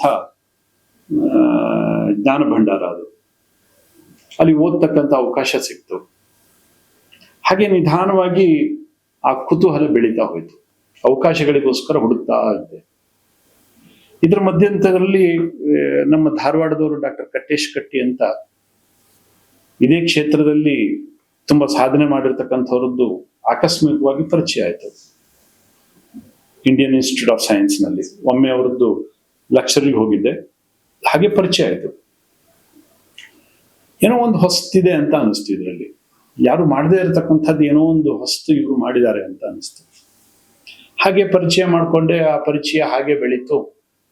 ನಿಧಾನವಾಗಿ ಆ ಅನ್ಯೋನ್ಯತೆ ಮತ್ತು ಆತ್ಮೀಯತೆ ಎಷ್ಟು ಬೆಳೀತು ಅಂತ ಅಂದ್ರೆ, ಅವರು ಕೆಲಸ ಮಾಡ್ತಾ ಇರ್ತಕ್ಕಂಥ ಯೂನಿವರ್ಸಿಟಿಗೆ ಹೋದ್ವಿ, ಭೇಟಿ ಕೊಟ್ವಿ, US ಹೋದೆ. ಅವ್ರ ಜೊತೆಗೆ ಇನ್ನಷ್ಟು ಹೆಚ್ಚು ಇಂಟ್ರಾಕ್ಷನ್ ಶುರುವಾಯಿತು. ಆ ತಂತ್ರಜ್ಞಾನವನ್ನ ಅರ್ಥ ಮಾಡ್ಕೊಳ್ಳೋ ಪ್ರಯತ್ನ ಮಾಡಿದ್ವಿ, ಅಧ್ಯಯನ ಮಾಡಿದ್ವಿ. ನಂತರದಲ್ಲಿ ಅನ್ನಿಸ್ತು ಇದಕ್ಕೆ ಏನಾದ್ರೂ ಮಾಡ್ಲೇಬೇಕು. ನ್ಯಾನೋ ಟೆಕ್ನಾಲಜಿ ಕೆಲಸ ಯಾವಾಗ ಶುರುವಾಯಿತು? ನ್ಯಾನೋ ಟೆಕ್ನಾಲಜಿ ಇದೊಂದು ಹೊಸ ಕಲ್ಪನೆ ಅಲ್ಲೇ ಅಲ್ಲ. ಎರಡು ವಿಷಯಗಳು ಇದರಲ್ಲಿ. ಹೆಚ್ಚಿನ ಜನಕ್ಕೆ ಆಕ್ಚುಲಿ ನ್ಯಾನೋ ಟೆಕ್ನಾಲಜಿ ಬಗ್ಗೆ ಗೊತ್ತಿಲ್ಲ ಏನು ಅಂತ. ನೀವು ಗ್ರೀನ್ ನ್ಯಾನೋ ಟೆಕ್ನಾಲಜಿ ಅಂತ ಹೇಳಿದ್ರಿ, ಇದೊಂದು ಸಣ್ಣ ವ್ಯತ್ಯಾಸ ಇದೆ. ಏನು ವ್ಯತ್ಯಾಸ ಇದೆ ಅಂತ? ನ್ಯಾನೋ ಟೆಕ್ನಾಲಜಿ ಜಗತ್ತಿನಲ್ಲಿ ಹೊಸ ಒಂದು ಟೆಕ್ನಾಲಜಿ ಏನಲ್ಲ. ಕಳೆದ ಸಾವಿರಾರು ವರ್ಷಗಳಿಂದ ಉಪಯೋಗದಲ್ಲಿ ಇರತಕ್ಕಂಥದ್ದೇ ಟೆಕ್ನಾಲಜಿ. ನಮ್ಮ ದೇಶದಲ್ಲಿ ಅದನ್ನ ತುಂಬಾ ದೊಡ್ಡ ಪ್ರಮಾಣದಲ್ಲಿ ಬಳಕೆಯಲ್ಲಿತ್ತು. ರಸಶಾಸ್ತ್ರ ಅಂತ ಕರೀತಾ ಇದ್ರು. ಆಯುರ್ವೇದದಲ್ಲಿ ಭಸ್ಮಗಳನ್ನ ತಯಾರು ಮಾಡ್ತಾ ಇದ್ರು. ನಾಗಾರ್ಜುನನ ರಸರತ್ನಾಕರದಲ್ಲಿ ಸುಮಾರು 100ಕ್ಕೂ ಹೆಚ್ಚು ಭಸ್ಮಗಳ ತಯಾರಿಕೆಯ ಬಗ್ಗೆ ತುಂಬಾ ಸುಂದರವಾಗಿ ಹೇಳಿದ್ದಾನೆ, ವೈಜ್ಞಾನಿಕವಾಗಿ ಹೇಳಿದ್ದಾನೆ. ಹಾಗೇನೆ ಬೆಬಿಲೋನಿಯನ್ ಕಲ್ಚರ್ದಲ್ಲಿ ಆ ಒಂದು ಪ್ರದೇಶದಲ್ಲಿ ಅದರ ಬಗ್ಗೆ ಇದಿತ್ತು. ರೋಮನ್ರು, ಗ್ರೀಕ್ ಅವರು ಕೂಡ ಸಾಮಾನ್ಯವಾಗಿ ರೋಮ್, ಗ್ರೀಕ್, ಬೆಬಿಲೋನಿಯಾ ಅಲ್ಲೆಲ್ಲ ತಂತ್ರಜ್ಞಾನ ಬೆಳೆದಿದೆ ಅಂತಂದ್ರೆ ಅದು ಹಿಂದೂಸ್ಥಾನದಿಂದ ಹೋಗಿದೆ ಅಂತಾನೆ ಅರ್ಥ. ಆಧುನಿಕ ಇತಿಹಾಸಕಾರರು ಅದನ್ನು ಪ್ರತ್ಯೇಕವಾಗಿ ಬಿಂಬಿಸಬಹುದು. ಆದ್ರೆ ಮೂಲ ಸೆಲೆಯನ್ನ ಹುಡುಕಿ ಹೊರಟಾಗ, ಅಧ್ಯಯನ ಮಾಡಿದಾಗ ಜಗತ್ತಿನ ಎಲ್ಲ ಜ್ಞಾನದ ಕೇಂದ್ರ ಭಾರತ ಅನ್ನುವಂಥದ್ದು ಏನು ಅರಿವೇ ಇಲ್ಲದೆ ಇರತಕ್ಕಂಥವನಿಗೂ ಗೊತ್ತಾಗುತ್ತೆ. ಇಲ್ಲಿಂದನೇ ಎರವಲು ಪಡೆದಿರತಕ್ಕಂಥ ಎಲ್ಲದೂ ಕೂಡ. ಇದನ್ನೆಲ್ಲ ನೋಡ್ತಾ ನೋಡ್ತಾ ನೋಡ್ತಾ ನನಗೆ ಟೆಕ್ನಾಲಜಿ ಬಗ್ಗೆ ನನಗೇನು ಗೊತ್ತಿಲ್ಲ. ನಾನು ಟೆಕ್ನಾಲಜಿ ಎಕ್ಸ್ಪರ್ಟ್ ಏನಲ್ಲ. ನನ್ನ ಸೈನ್ಸ್ ಬ್ಯಾಕ್ ಗ್ರೌಂಡ್ ಕೂಡ ಅಲ್ಲ. ನಾನು ಓದಿದ್ದು ಕನ್ನಡ ಮತ್ತು ಸಂಸ್ಕೃತ. ಆದ್ರೆ ಡಾಕ್ಟರ್ ಕಟ್ಟೇಶ್ ಕಟ್ಟಿಯವರ ಸಹವಾಸದಲ್ಲಿ ಟೆಕ್ನಾಲಜಿಯನ್ನು ಅರ್ಥ ಮಾಡ್ಕೊಳ್ಳೋ ಪ್ರಯತ್ನ ಮಾಡ್ಲಿಕ್ಕೆ ಶುರು ಮಾಡಿದೆ. ಅನೇಕ ಹಿರಿಯ ತಂತ್ರಜ್ಞರ ಪರಿಚಯ ಆಯಿತು. IITಗಳಲ್ಲಿ, IIMಗಳಲ್ಲಿ, ಬೇರೆ ಬೇರೆ ಕಂಪನಿಗಳ ಸಿಇಒಗಳು, ತಂತ್ರಜ್ಞರು, ಇವ್ರದ್ದು ಪರಿಚಯ ಆಯಿತು. ಬೇರೆ ಬೇರೆ ದೇಶ ವಿದೇಶಗಳಲ್ಲಿ ಯಾರು ಹೊಸ ಒಳ್ಳೆ ಸಾಧನೆ ಮಾಡಿದ್ದಾರೆ ಅವರದ್ದು ಪರಿಚಯ ಆಯಿತು. ಅಧ್ಯಯನಕ್ಕೆ ತುಂಬಾ ಒಳ್ಳೆ ಅವಕಾಶ, ತಿಳ್ಕೊಳ್ಳೋದಕ್ಕೆ ಒಂದು ಒಳ್ಳೆ ಅವಕಾಶ. ಸೊ ಹೀಗೆ ಕುತೂಹಲ ಬೆಳೀತು. ಏನಿದೆ ನ್ಯಾನೋ ಟೆಕ್ನಾಲಜಿ? ಇದೊಂದು ಅತ್ಯಂತ ಸೂಕ್ಷ್ಮ ಕಣಗಳ ತಂತ್ರಜ್ಞಾನ. ಆಲ್ಮೋಸ್ಟ್ ಆಲ್ ನ್ಯೂಕ್ಲಿಯಸ್ ಜೊತೆಗೆ ನಾವು ಕೆಲಸ ಮಾಡ್ತೀವಿ, ಪರಮಾಣುವಿನ ಜೊತೆಗೆ ಕೆಲಸ ಮಾಡ್ತೀವಿ. ಒಂದು ವಸ್ತು ಇರುತ್ತೆ ಅಥವಾ ಒಂದು ಮೆಟಲ್. ಇವತ್ತು ಬಂಗಾರ ತಗೊಳ್ಳಿ, ಬೆಳ್ಳಿ ತಗೊಳ್ಳಿ, ತಾಮ್ರ ತಗೊಳ್ಳಿ, ಕಬ್ಬಣ ತಗೊಳ್ಳಿ, ಅಥವಾ ಯಾವುದೋ ಒಂದು ಲೋಹ ತಗೊಂಡಾಗ ಅದು ಒಂದು ಕಣ್ಣಿಗೆ ಕಾಣತಕ್ಕಂಥ ಸ್ಥಿತಿಯಲ್ಲಿದ್ದಾಗ ಅದರ ಗುಣ, ಅದರ ಸ್ವಭಾವ ಅದು ಬೇರೆನೇ ಇರುತ್ತೆ. ಅದು ಚಿಕ್ಕದಾಗ್ತಾ ಆಗ್ತಾ ಆಗ್ತಾ ಆಗ್ತಾ ಆಗ್ತಾ ಹೋದ ಹಾಗೆ ಅದರ ಸ್ವಭಾವದಲ್ಲಿ ಕೂಡ ಬದಲಾವಣೆ ಆಗುತ್ತೆ, ಅದರ ಉಪಯೋಗದಲ್ಲೂ ಬದಲಾವಣೆ ಆಗುತ್ತೆ, ಅದರ ಶಕ್ತಿಯಲ್ಲಿಯೂ ಕೂಡ ಒಂದು ರೀತಿ ಅಗೋಚರವಾಗಿರತಕ್ಕಂಥ, ಅದಮ್ಯವಾಗಿರತಕ್ಕಂಥ ಶಕ್ತಿ ಅದರಿಂದ ಹೊರಹೊಮ್ಮಲಿಕ್ಕೆ ಶುರುವಾಗುತ್ತೆ. ಈಗ ಚಿನ್ನ ಹೇಳಿದ್ರಿ ಅಲ್ಲ, ನಮ್ಗೆ ಈ ಜೀವನದಲ್ಲಿ ಕಾಮನ್ ಮ್ಯಾನ್ಗಳು ಈ ಮಕ್ಕಳಿಗೆ ಸ್ವರ್ಣ ಪ್ರಾಶನ ಅಂತ ಹುಟ್ಟಿದ ಮಗುಗ್ ಮಾಡ್ತಾರೆ. ಇದಕ್ಕೂ ನ್ಯಾನೋ ಟೆಕ್ನಾಲಜಿಗೆ ಕನೆಕ್ಷನ್ಸ್ ಇದೆಯಾ? ಆಕ್ಚುಲಿ ನಮ್ಮ ಆಯುರ್ವೇದದಲ್ಲಿ ಸ್ವರ್ಣ ಭಸ್ಮ ಅಂತ ಮಾಡ್ತಾ ಇದ್ದಾರೆ, ಈಗಲೂ ಮಾಡ್ತಾ ಇದ್ದಾರೆ, ತುಂಬಾ ಕಂಪನಿಗಳೆಲ್ಲ ಮಾಡ್ತಾ ಇದ್ದಾರೆ. ಈ ಭಸ್ಮಕ್ಕೂ ಮತ್ತು ಈ ನ್ಯಾನೋ ತಂತ್ರಜ್ಞಾನಕ್ಕೂ ಏನು ವ್ಯತ್ಯಾಸಗಳು? ಅವತ್ತಿನ ದಿವಸದ ತಂತ್ರಜ್ಞಾನದಲ್ಲಿ ಅಷ್ಟೊಂದು ಸೂಕ್ಷ್ಮವಾಗಿ ಕಣಗಳನ್ನ ಮಾಡಿದ್ದು ಅದೇ ಸಾಧನೆ. ಇವತ್ತು ನಮ್ಮ ಹತ್ರ ವೈಜ್ಞಾನಿಕ ಪರಿಕರಗಳಿದ್ದಾವೆ, ತುಂಬಾ ಟೂಲ್ಸ್ಗಳಿದೆ, ಲ್ಯಾಬೊರೇಟರಿ ಟೂಲ್ಸ್ಗಳಿದೆ. ನಾವು ಅಲ್ಲಿ ಕ್ಯಾರೆಕ್ಟರೈಸೇಷನ್ ಅಂತ ಮಾಡ್ತೀವಿ. ಕ್ಯಾರೆಕ್ಟರೈಸೇಷನ್ ಅಂತ ಮಾಡಿದಾಗ ಈಗ ಸುವರ್ಣ ಭಸ್ಮ ಅಥವಾ ರಜತ ಭಸ್ಮ, ಲೋಹ ಭಸ್ಮ, ತಾಮ್ರ ಭಸ್ಮ, ಅಭ್ರಕ ಭಸ್ಮ, ಹೀಗೆ ಅನೇಕ ಭಸ್ಮಗಳ ಉಲ್ಲೇಖ ಇದೆ, ಆಯುರ್ವೇದದಲ್ಲಿ ಉಲ್ಲೇಖ ಇದೆ. ಅದನ್ನ ತಗೊಂಡು ನೀವು TEM ಹಾಕಿದಾಗ ನಮಗೆ ಅದರ ಸೈಜ್ ಗೊತ್ತಾಗುತ್ತೆ, ಅದರ ಶೇಪ್ ಗೊತ್ತಾಗುತ್ತೆ. ಹಾಗೇನೆ ನ್ಯಾನೋ ಟೆಕ್ನಾಲಜಿಯಲ್ಲಿ ಕೂಡ ಆ ಕಣಗಳು ಚಿಕ್ಕದಾಗ್ತಾ ಹೋದಂತೆ ಅದು ಎಷ್ಟು ದೊಡ್ಡದಿದೆ, ಯಾವ ಶೇಪ್ ನಲ್ಲಿದೆ, ಇದರ ಸ್ವಭಾವ ಏನು, ಇದನ್ನೆಲ್ಲ ತಂತ್ರಜ್ಞಾನದಲ್ಲಿ ನಮ್ಗೆ ಇದೆಲ್ಲ ಅವಶ್ಯಕತೆ ಬರುತ್ತೆ. ಸೊ ಇದನ್ನು ಮಾಡಿದಾಗ ಕಂಪೇರ್ ಮಾಡಿದ್ವಿ. ನಾವು ಗ್ರೀನ್ ನ್ಯಾನೋ ಟೆಕ್ನಾಲಜಿಯಲ್ಲಿ ಏನ್ ನ್ಯಾನೋ ಪಾರ್ಟಿಕಲ್ಸ್ ಅನ್ನ ಪ್ರೊಡ್ಯೂಸ್ ಮಾಡ್ತೀವಿ, ಅದಕ್ಕೂ ಮತ್ತು ಭಸ್ಮಗಳು, ಇವರು ಕೂಡ ನ್ಯಾನೋ ಟೆಕ್ನಾಲಜಿ ನಮ್ದಿತ್ತು ಅಂತ ಹೇಳ್ತಾರೆ ನಮ್ಮ ಪರಂಪರೆಯಲ್ಲಿ. ಹಾಗಿದ್ರೆ ಅದು ಏನು, ಇದೇನು, ಕುತೂಹಲಕ್ಕೆ ಅಧ್ಯಯನ ಶುರುವಾಯಿತು. ಆಗ ಗೊತ್ತಾಯ್ತು ನಮಗೆ ವ್ಯತ್ಯಾಸಗಳು ಏನು ಅಂತ. ಅಜಗಜಾಂತರ ವ್ಯತ್ಯಾಸ, ಅಜಗಜಾಂತರ ವ್ಯತ್ಯಾಸ ಅದನ್ನ ಮಾಡೋದ್ರಲ್ಲಿ, ತಯಾರಿಸೋದ್ರಲ್ಲಿ ಮತ್ತು ಅದರ ಕ್ಯಾರೆಕ್ಟರೈಸೇಷನ್, ಅದರ ಗುಣಮಟ್ಟಗಳು, ಇದರಲ್ಲಿ ಅಜಗಜಾಂತರ ವ್ಯತ್ಯಾಸ ಇರೋದು ಕಂಡು ಬಂತು. Ultimately science it is evidence based. ನೀವು ಏನೋ ಹೇಳೋದನ್ನ ಯಾರು ಕೇಳುತ್ತಿಲ್ಲ, ಇಲ್ಲಿ ನಿಮಗೆ ಪ್ರೂಫ್ ಕೊಡ್ಬೇಕಾಗತ್ತೆ. ಮತ್ತೆ ಸೈನ್ಸ್ ಯಾವಾಗ ಅದು ಒಂದು ಸಿದ್ಧಾಂತ ಆಗತ್ತೆ, ಇದಮ್ಮಿತ್ತಮ್ ಅಂತ ಆಗತ್ತೆ ಅಂತಂದ್ರೆ, ನಾನು ಹೇಳಿದ್ದನ್ನೇ ನೀವು ಹೇಳಬೇಕು, ನಿಮ್ಮ ಅನುಭವದಲ್ಲೇನೆ ಹೇಳಬೇಕು. ಅದು ನಾನು ಹೇಳಿದ್ದನ್ನ ಕೇಳ್ಕೊಂಡು ಹೇಳ್ಬಾರ್ದು. ಪ್ರಾಕ್ಟಿಕಲ್ ಎಕ್ಸ್ಪೀರಿಯನ್ಸ್ ನಿಮಗೂ ಆಗಬೇಕು, ಮತ್ತೊಬ್ಬರಿಗೂ ಆಗಬೇಕು. ಅವಾಗಲೇ ಇದಕ್ಕೆ ಸ್ಟ್ಯಾಂಡರ್ಡೈಸೇಷನ್ ಅಂತ ಕರೀತಾರೆ. ಈಗ ನಾನೇನ್ ಮಾಡ್ತೀನೋ ಅದನ್ನ ನೀವು ಮಾಡುವ ಹಾಗೆ ಆಗ್ಬೇಕು, ಮತ್ತೊಬ್ರು ಮಾಡುವ ಹಾಗೆ ಆಗ್ಬೇಕು, ಗುಣಮಟ್ಟದಲ್ಲಿ ವ್ಯತ್ಯಾಸ ಆಗ್ಬಾರ್ದು. ಆಗ್ಲೇನೆ ಆ ಪ್ರೊಸೆಸ್ಗೆ ಸ್ಟ್ಯಾಂಡರ್ಡೈಸೇಷನ್ ಅಂತ ಕರಿತೀವಿ ನಾವು. ಮತ್ ಒಂದೇ ತರ ಇರ್ಬೇಕು, ಅದು ಅದ್ರಲ್ಲಿ ವ್ಯತ್ಯಾಸ ಆಗ್ಬಾರ್ದು. ನೀವು ನೋಡೋ ಜಗತ್ ಬೇರೆ, ನಾನು ನೋಡೋ ಜಗತ್ ಬೇರೆ ಅಂತಂದ್ರೆ ಅದಕ್ಕೆ ಸಂಬಂಧಗಳೇ ಬರುದಿಲ್ಲ. ಹೀಗೆ ಎವಿಡೆನ್ಸ್ ಅನ್ನ ನಾವಲ್ಲಿ ಕ್ರಿಯೇಟ್ ಮಾಡ್ತಾರೆ ವಿಜ್ಞಾನದಲ್ಲಿ. ಜ್ಞಾನಕ್ಕೂ ಮತ್ತು ವಿಜ್ಞಾನಕ್ಕೂ ತುಂಬಾ ನವಿರಾಗಿರತಕ್ಕಂಥ ವ್ಯತ್ಯಾಸ ಇದೆ, ಅಂತರ ಇದೆ. ವಿಜ್ಞಾನಕ್ಕೆ ನೀವು ಎವಿಡೆನ್ಸ್ ಅನ್ನು ಕೊಡಬೇಕಾಗತ್ತೆ. ವಿಜ್ಞಾನ ಅದು ಎವಿಡೆನ್ಸ್ ಅನ್ನ ಬಯಸತ್ತೆ, ಸಾಕ್ಷಿಯನ್ನ ಬಯಸತ್ತೆ. ಆದರೆ ಜ್ಞಾನಕ್ಕೆ ನೀವು ಎವಿಡೆನ್ಸ್ ಅನ್ನು ಕೊಡ್ಲಿಕ್ಕೆ ಆಗುದಿಲ್ಲ, ಅದು ಮೀರಿದ್ದು, ನಿಮ್ಮ ಇಂದ್ರಿಯಗಳ ಶಕ್ತಿಯನ್ನ ಮೀರಿದ್ದು ಜ್ಞಾನ. ನಿಮ್ಮ ಭೌತಿಕ ಅನುಭವದ ಆಚೆಯೂ ಕೂಡ ಹೊಸ ಜಗತ್ತಿದೆ ಅಂತಕ್ಕಂಥದ್ದನ್ನ ನಿಮ್ಮ ಅನುಭವಕ್ಕೆ ತರತಕ್ಕಂಥದ್ದು ಜ್ಞಾನ. ಇದಕ್ಕೆ ನೀವು ಎವಿಡೆನ್ಸ್ ಅನ್ನು ಕೊಡ್ಲಿಕ್ಕೆ ಆಗುದಿಲ್ಲ. ಉದಾಹರಣೆಗೆ, ಒಬ್ಬ ವ್ಯಕ್ತಿ ಶರೀರ ನಮಗ್ ಕಾಣುತ್ತೆ, ಅದೊಂದು ಎವಿಡೆನ್ಸ್. ಎಷ್ಟು ಉದ್ದ, ಎಷ್ಟು ಅಗಲ, ಏನಿದೆ ಅದೆಲ್ಲದು ಗೊತ್ತಾಗ್ತದೆ. ಆ ವ್ಯಕ್ತಿಯ ಒಳಗಡೆ ಒಂದು ಮನಸ್ಸು ಇದೆ, ತೋರಿಸಲಿ, ಇದೆ ಅಂತಕ್ಕಂಥದ್ದು ಅನುಭವಕ್ಕೆ ಬರುತ್ತೆ. ಆದ್ರೆ ಮನಸ್ಸನ್ನ ತೋರಿಸ್ರಿ ನೋಡುವ, ಎವಿಡೆನ್ಸ್ ಇಲ್ಲ. ಅನುಭವಕ್ಕೆ ಬರುತ್ತೆ, ಆದ್ರೆ ಎವಿಡೆನ್ಸ್ ಇಲ್ಲ. ಅದರ ಆಚೆ ಬುದ್ಧಿ ಅಂತಕ್ಕಂಥದ್ದು ಇರುತ್ತೆ. ಮನಸ್ಸು ಬುದ್ಧಿ ಒಂದೇ ಅಲ್ಲ, ಕೆಲವನ್ನ ಅನುಭವಿಸಬಹುದಷ್ಟೇ, ಕಣ್ಣಿಗೆ ಸಿಗಲ್ಲ. ಶರೀರ, ಮನಸ್ಸು, ಬುದ್ಧಿ, ಆತ್ಮ. ಶರೀರ ನೀವು ಸ್ಪರ್ಶ ಮಾಡಬಹುದು, ನೀವು ನೋಡಬಹುದು, ಎವಿಡೆನ್ಸ್ ಅದು. ಆದ್ರೆ ಮನಸ್ಸು ಅನುಭವಕ್ಕೆ ಮಾತ್ರ ಬರುತ್ತೆ. ಬುದ್ಧಿ ನಿಮಗೆ ಅನುಭವಕ್ಕೂ ಸಿಗುವುದಿಲ್ಲ. ಅದು ಆ ಅನುಭವಕ್ಕಿಂತ ಸ್ವಲ್ಪ ಮೇಲಿಂದ. ನೀವು ಅರ್ಥ ಮಾಡ್ಕೋಬಹುದು, ಇವನ ಬುದ್ಧಿ ಹೀಗೆ ಅಂತ ಅರ್ಥ ಮಾಡ್ಕೋಬಹುದು, ಆದ್ರೆ ಇದು ಹೀಗೆ ಅಂತ ಹೇಳಲಿಕ್ಕಾಗುದಿಲ್ಲ. ಆದ್ರೆ ಮನಸ್ಸು, ಇವನ ಮನಸ್ಸು ಹೀಗಿದೆ ಅಂತ ಹೇಳ್ಬೋದು. ಆತ್ಮ ಇದೆಲ್ಲದಕ್ಕೂ ಮೀರಿರ್ತಕ್ಕಂಥ ಸ್ಥಿತಿ. ಅಲ್ಲಿ ಯಾವ ಅನುಭವಗಳೂ ಕೂಡ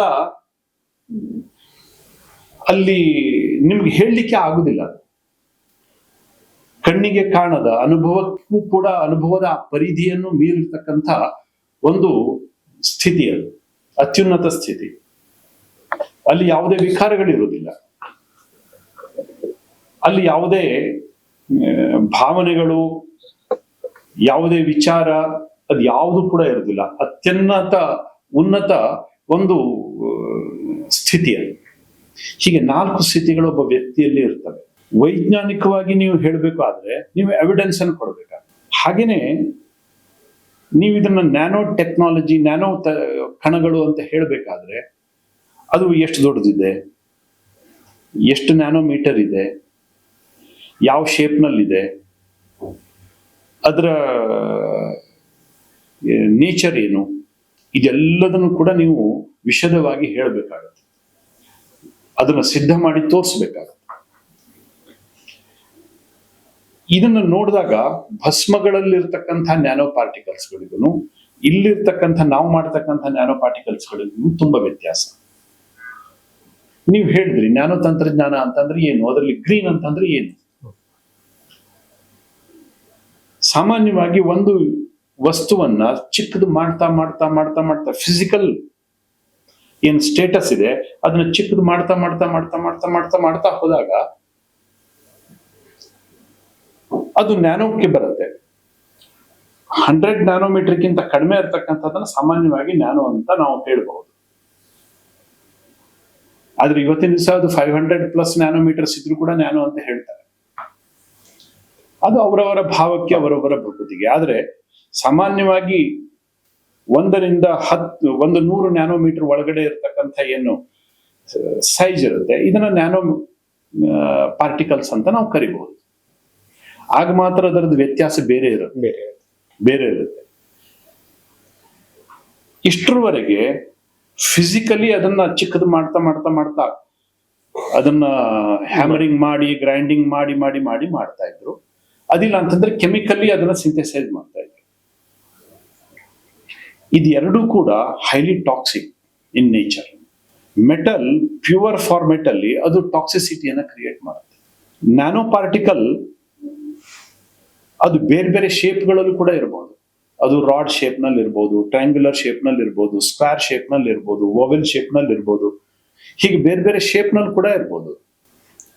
ಅದರ ಯಾವ ಮೆಟಲ್ ಅಂತ ಹೇಳೋ ಮೇಲೆ ಅದು ಇದಾಗುತ್ತೆ. ಹಾಗಲ್ಲ, ಅದು ಆಯಾ ಪ್ರೊಸೆಸ್ನ ಮೇಲೆ ಡಿಪೆಂಡ್ ಆಗುತ್ತೆ. ಆಯಾ ಪ್ರೊಸೆಸ್ ಅವ್ರವ್ರು ಹೇಗೆ ಮಾಡ್ತಾರೆ ಅನ್ನುವಂಥದ್ರ ಮೇಲೆ. ರಾಡ್, ಕೆಲವೊಂದು ವಿಷಯಕ್ಕೆ ರಾಡೇ ಬೇಕಾಗುತ್ತೆ, ನ್ಯಾನೋ ರಾಡ್ಸ್ ಬೇಕಾಗುತ್ತೆ, ಕೆಲವೊಂದ್ ಕಡೆ ನ್ಯಾನೋ ಸ್ಪಿಯರ್ಸ್ ಬೇಕಾಗುತ್ತೆ. ಈಗ ನಾವು ಸಾಮಾನ್ಯವಾಗಿ ಮಾಡ್ತಕ್ಕಂಥದ್ದು ನಮ್ಮ ತಂತ್ರಜ್ಞಾನದಲ್ಲಿ ನ್ಯಾನೋ ಸ್ಪಿಯರ್ಸ್ ಅಂದ್ರೆ ಸ್ಪಿರಿಕಲ್, ಸ್ಪಿಯರ್ ಅಲ್ಲ ಸ್ಪಿರಿಕಲ್ ಅಂದ್ರೆ ರೌಂಡ್ ಶೇಪ್, ಬಾಲ್ ತರ. ಆಗೇನಾಗತ್ತೆ, ಅದು ಟಾಕ್ಸಿಕ್ ಆಗೋದಿಲ್ಲ. ನೀವು ರಾಡ್ ಇದ್ರೆ ಅಥವಾ ಟ್ರಯಾಂಗ್ಯುಲರ್ ಇದ್ರೆ ಅದು ಟಾಕ್ಸಿಸಿಟಿಯನ್ನು ಕ್ರಿಯೇಟ್ ಮಾಡುತ್ತೆ. ಅದಕ್ಕೆ ಬೇರೆ ಬೇರೆ ಅನೇಕ ಉಪಯೋಗಗಳು ಸಾಕಷ್ಟಿದಾವೆ. ಈ ನ್ಯಾನೋ ಟೆಕ್ನಾಲಜಿಯ ಅಪ್ಲಿಕೇಶನ್ ತುಂಬಾ ಕಡೆ ಇದೆ. ಈ ಗ್ರೀನ್ ನ್ಯಾನೋ ಟೆಕ್ನಾಲಜಿ ಅಪ್ಲಿಕೇಶನ್ಸ್ ಎಲ್ಲೆಲ್ಲ ಬಳಕೆ ಮಾಡ್ತೀರಾ? ಅಲ್ಲಿಗೆ ಬರ್ತೀನಿ. ಗ್ರೀನ್ ನ್ಯಾನೋ ಟೆಕ್ನಾಲಜಿ ಅಂತ ಆದ್ರೆ ನಾವು ಇಲ್ಲಿ ಪ್ಲಾಂಟ್ ಮಟೀರಿಯಲ್ಸ್ ಅನ್ನು ಬಳಸ್ತೀವಿ, ಬಯೋಮೆಟೀರಿಯಲ್ಸ್ ಅನ್ನು ಬಳಸ್ತೀವಿ. ಬಳಸಿ ನ್ಯಾನೋ ಪಾರ್ಟಿಕಲ್ ಅನ್ನ, ಮೆಟಲ್ ಅನ್ನ ನಾವು ಸಿಂಥೆಸೈಸೇಷನ್ ಅನ್ನು ಮಾಡ್ತೀವಿ. ಮಾಡಿ ಅದನ್ನ ಚಿಕ್ಕದು ಮಾಡ್ತೀವಿ, ಚಿಕ್ಕದು ಮಾಡಿ ಅದನ್ನ ಸ್ಟೆಬಿಲೈಸ್ ಮಾಡ್ತೀವಿ. ಆಗೇನಾಗತ್ತೆ, ಅದು ನಮಗೆ ಬೇಕಾದ ಶೇಪ್ ನಲ್ಲಿ ಇರುತ್ತೆ ಒಂದು, ಮತ್ತು ನಮ್ಗೆ ಬೇಕಾಗಿರತಕ್ಕಂಥ ಕೆಲಸಕ್ಕೆ ಅನುಕೂಲವಾಗಿರುತ್ತೆ. ನಮ್ಮ ಔಷಧಿಯನ್ನು ಮಾಡಬೇಕು, ನಮ್ಗೆ ಫುಡ್ ಪ್ರಾಡಕ್ಟ್ ಅನ್ನ ಮಾಡಬೇಕು, ನಮ್ಗೆ ಎಲೆಕ್ಟ್ರಾನಿಕ್ಸ್ಗೋಸ್ಕರ ಬೇಕು, ಅಥವಾ ನಮಗೆ ಕೃಷಿಗೋಸ್ಕರ ಬೇಕು. ಇದಕ್ಕೆ ಬೇಕಾಗಿ ನಾವು ಬೇರೆ ಬೇರೆ ಬೇರೆ ಬೇರೆ ರೀತಿಯಲ್ಲಿ ಸಿಂಥೆಸೈಸೇಷನ್ ಮಾಡ್ತೀವಿ. ಇಲ್ಲಿ ಬಹುತೇಕ ನೀವು ಈ ಸೈನ್ಸ್ ನಲ್ಲಿ ಒಂದು ಸೂತ್ರ ಇದೆ, ರಾಡಿಕಲ್ ಥಿಯರಿ ಅಂತ ಇದೆ.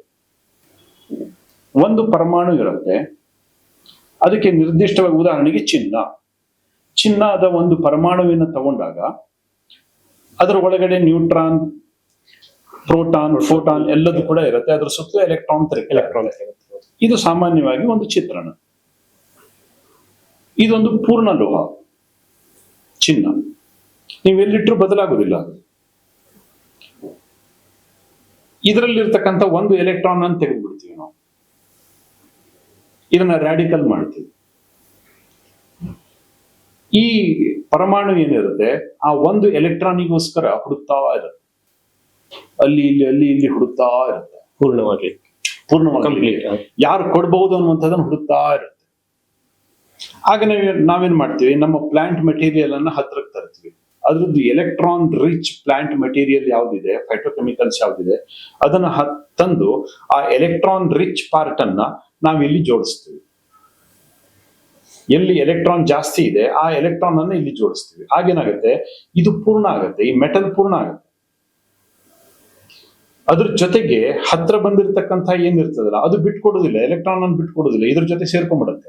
ಆ ಎಲೆಕ್ಟ್ರಾನ್ ಇದ್ರದ್ದು ಹೌದು, ಈ ಎಲೆಕ್ಟ್ರಾನ್ ಅದರದ್ದು ಹೌದು. ಒಂದು ಎಲೆಕ್ಟ್ರಾನ್ ಅನ್ನು ಇಬ್ರು ಶೇರ್ ಮಾಡ್ತವೆ.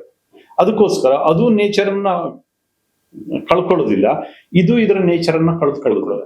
ಇದು ಪೂರ್ಣತೆಯನ್ನ ಪಡ್ಕೊಳ್ಳುತ್ತೆ. ಜೊತೆಯಲ್ಲಿ ಇದರ ಸಂಬಂಧದಲ್ಲಿ ಬಂದಿರತಕ್ಕಂಥ ಫೈಟೋಕೆಮಿಕಲ್ ಕೂಡ ಅದು ಪೂರ್ಣವಾಗಿಯೇ ಇರುತ್ತೆ. That is the beauty of green nano technology. ಆಗೇನಾಗುತ್ತೆ, ಈ ಮೆಟಲ್ ಟಾಕ್ಸಿಸಿಟಿಯನ್ನು ಕ್ರಿಯೇಟ್ ಮಾಡೋದಿಲ್ಲ, ಟಾಕ್ಸಿಕ್ ಮೆಟಲ್ ಆಗಿರುವುದಿಲ್ಲ. ಇದು ಪೂರ್ಣ, ಇದು ಟಾಕ್ಸಿಕ್ ಆಗುದಿಲ್ಲ, ಇದು ಸ್ಥಿರವಾಗಿರುತ್ತೆ, ಸ್ಟೇಬಲ್ ಆಗಿರುತ್ತೆ, ನಮಗೆ ಬೇಕಾಗಿರತಕ್ಕಂಥ ಶೇಪ್ ನಲ್ಲೇನೆ ಇರುತ್ತೆ. ನಾವು ಸ್ಪಿರಿಕಲ್ ಶೇಪ್ ನಲ್ಲಿ ಬೇಕು ಅಂತಂದ್ರೆ ಸ್ಪಿರಿಕಲ್ ಶೇಪ್ ನಲ್ಲೇ ಇರುತ್ತೆ. ಅದ್ರ ಸುತ್ತಲೂ ಫೈಟೋಕೆಮಿಕಲ್ ಅನ್ನ ನಾವು ಲೋಡ್ ಮಾಡಿರ್ತೀವಿ. ಆಗೇನಾಗುತ್ತೆ, ಇದು ಈ ಗೋಲ್ಡ್ ನ್ಯಾನೋ ಪಾರ್ಟಿಕಲ್ ಇದು ಟಾಕ್ಸಿಸಿಟಿಯನ್ನು ಕ್ರಿಯೇಟ್ ಮಾಡೋದಿಲ್ಲ. ಅದ್ರ ಜೊತೆಗೆ ಇದರ ಮೇಲುಗಡೆ ಏನು ಲೋಡಿಂಗ್ ಇರ್ತದಲ್ಲ, ನಾವು ಅದಕ್ಕೆ ಕೋರ್ ಸೈಜ್ ಮತ್ತು ಹೈಡ್ರೋಡೈನಮಿಕ್ ಸೈಜ್ ಅಂತ ಕರಿತೀವಿ. ಕೋರ್ ಸೈಜ್ ಅಂತಂದ್ರೆ ಮೆಟಲ್ ಸೈಜ್, ಹೈಡ್ರೋಡೈನಮಿಕ್ ಸೈಜ್ ಅಂತಂದ್ರೆ ಅದಕ್ಕೆ ಎಷ್ಟು ಪ್ರಮಾಣದಲ್ಲಿ ಫೈಟೋಕೆಮಿಕಲ್ಗಳು ಲೋಡ್ ಆಗಿದೆ, ದೊಡ್ಡದಾಗಿರುತ್ತೆ. ಲೋಡ್ ಆಗಿ ಸುತ್ತಲೂ ಲೇಯರ್ ಲೇಯರ್ ಲೇಯರ್ ಲೇಯರ್ ಆಗಿ ದೊಡ್ಡದಾಗಿರುತ್ತೆ. ಅದಕ್ಕೆ ಹೈಡ್ರೋಡೈನಮಿಕ್ ಸೈಜ್ ಅಂತ ಕರಿತೀವಿ. ಇದನ್ನೆಲ್ಲ ಕ್ಯಾರೆಕ್ಟರೈಸೇಷನ್ ಮಾಡ್ಲಿಕ್ಕೆ ನಮ್ಮ ಹತ್ರ ಎಕ್ವಿಪ್ಮೆಂಟ್ ಇದೆ, ಮಾಡರ್ನ್ ಎಕ್ವಿಪ್ಮೆಂಟ್ ಇದೆ. ನಾವು UV ಪ್ಯಾರಾಮೀಟರ್ಸ್ ಅನ್ನ ಟೆಸ್ಟ್ ಮಾಡ್ತೀವಿ, ಜೇಟಾ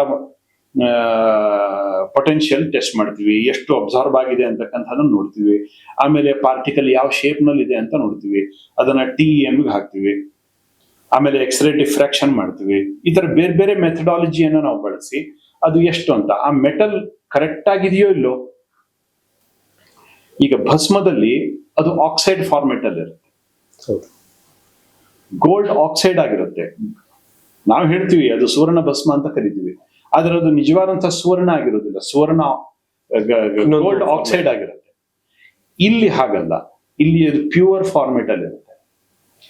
ಇದು ಹೇಗೆ ನಮಗೆ ಗೊತ್ತಾಗುತ್ತೆ ಅಷ್ಟು ಸೂಕ್ಷ್ಮ ಸ್ಥಿತಿಯಲ್ಲಿ? ನಾವು ಹೇಗೆ ಇದು ಮಾಡಿ ನ್ಯೂಟ್ರಾನ್ ಆಕ್ಟಿವೇಶನ್ ಅನಾಲಿಸಿಸ್ ಅಂತ ಮಾಡ್ತೀವಿ. ಅಲ್ಲಿ ನ್ಯೂಟ್ರಾನ್, ಅದು ನ್ಯೂಕ್ಲಿಯರ್ ರಿಯಾಕ್ಟರ್ ನಲ್ಲಿ ಮಾತ್ರ ಸಾಧ್ಯ, ನ್ಯೂಟ್ರಾನ್ ಆಕ್ಟಿವೇಶನ್ ಅನಾಲಿಸಿಸ್. ಅಲ್ಲಿ ಮಾಡಿದಾಗ ಅದು ಪ್ಯೂರಿಟಿ ಏನು ಆ ಮೆಟಲ್ ಪಾರ್ಟಿಕಲ್ದು ಇದು ಕರೆಕ್ಟ್ ಆಗಿ ಗೊತ್ತಾಗ್ಬಿಡುತ್ತೆ. ಈಗ ನಾವು ಏನೇ ಸಿಂಥೆಸೈಸೇಷನ್ ನಮ್ಮ ರಿಯಾಕ್ಟರ್ಗಳಲ್ಲಿ ಮತ್ತು ನಮ್ಮ ಲ್ಯಾಬೊರೇಟರಿಗಳಲ್ಲಿ ನಾವು ಮಾಡಿದ್ರು ಕೂಡ ನ್ಯೂಟ್ರಾನ್ ಆಕ್ಟಿವೇಶನ್ ಅನಾಲಿಸಿಸ್ NAA ಮಾಡಿದಾಗ ಪ್ಯೂರ್ ಫಾರ್ಮೆಟ್ ಒಂದೇ ಪೀಕ್ ಕಾಣುತ್ತೆ. ಅಂದ್ರೆ ಒಂದೇ ಮೆಟಲ್ ಅಲ್ಲಿ, ಮತ್ತೆ ಬೇರೆ ಯಾವ್ದು ಮೆಟಲ್ ಇಲ್ಲ, ಬೇರೆ ಯಾವ್ದು ಇಲ್ಲ ಅಲ್ಲಿ, ಮೂಲ ಧಾತುಗಳು ಮತ್ತೆ ಯಾವ್ದು ಇರುವುದಿಲ್ಲ ಅಲ್ಲಿ. ಒಂದು ಅಷ್ಟು ಪ್ಯೂರ್ ಫಾರ್ಮೆಟ್ ಅಲ್ಲಿ ನಾವು ನ್ಯಾನೋ ಪಾರ್ಟಿಕಲ್ ಮಾಡಿ ಅದಕ್ಕೆ ಬೇಕಾಗಿರತಕ್ಕಂಥ ಫೈಟೋಕೆಮಿಕಲ್ಸ್ ಅನ್ನ ಲೋಡ್ ಮಾಡಿ ನಮ್ಗೆ ಏನ್ ಬೇಕೋ ಅದನ್ನ ಲೋಡ್ ಮಾಡ್ತೀವಿ ನಾವು.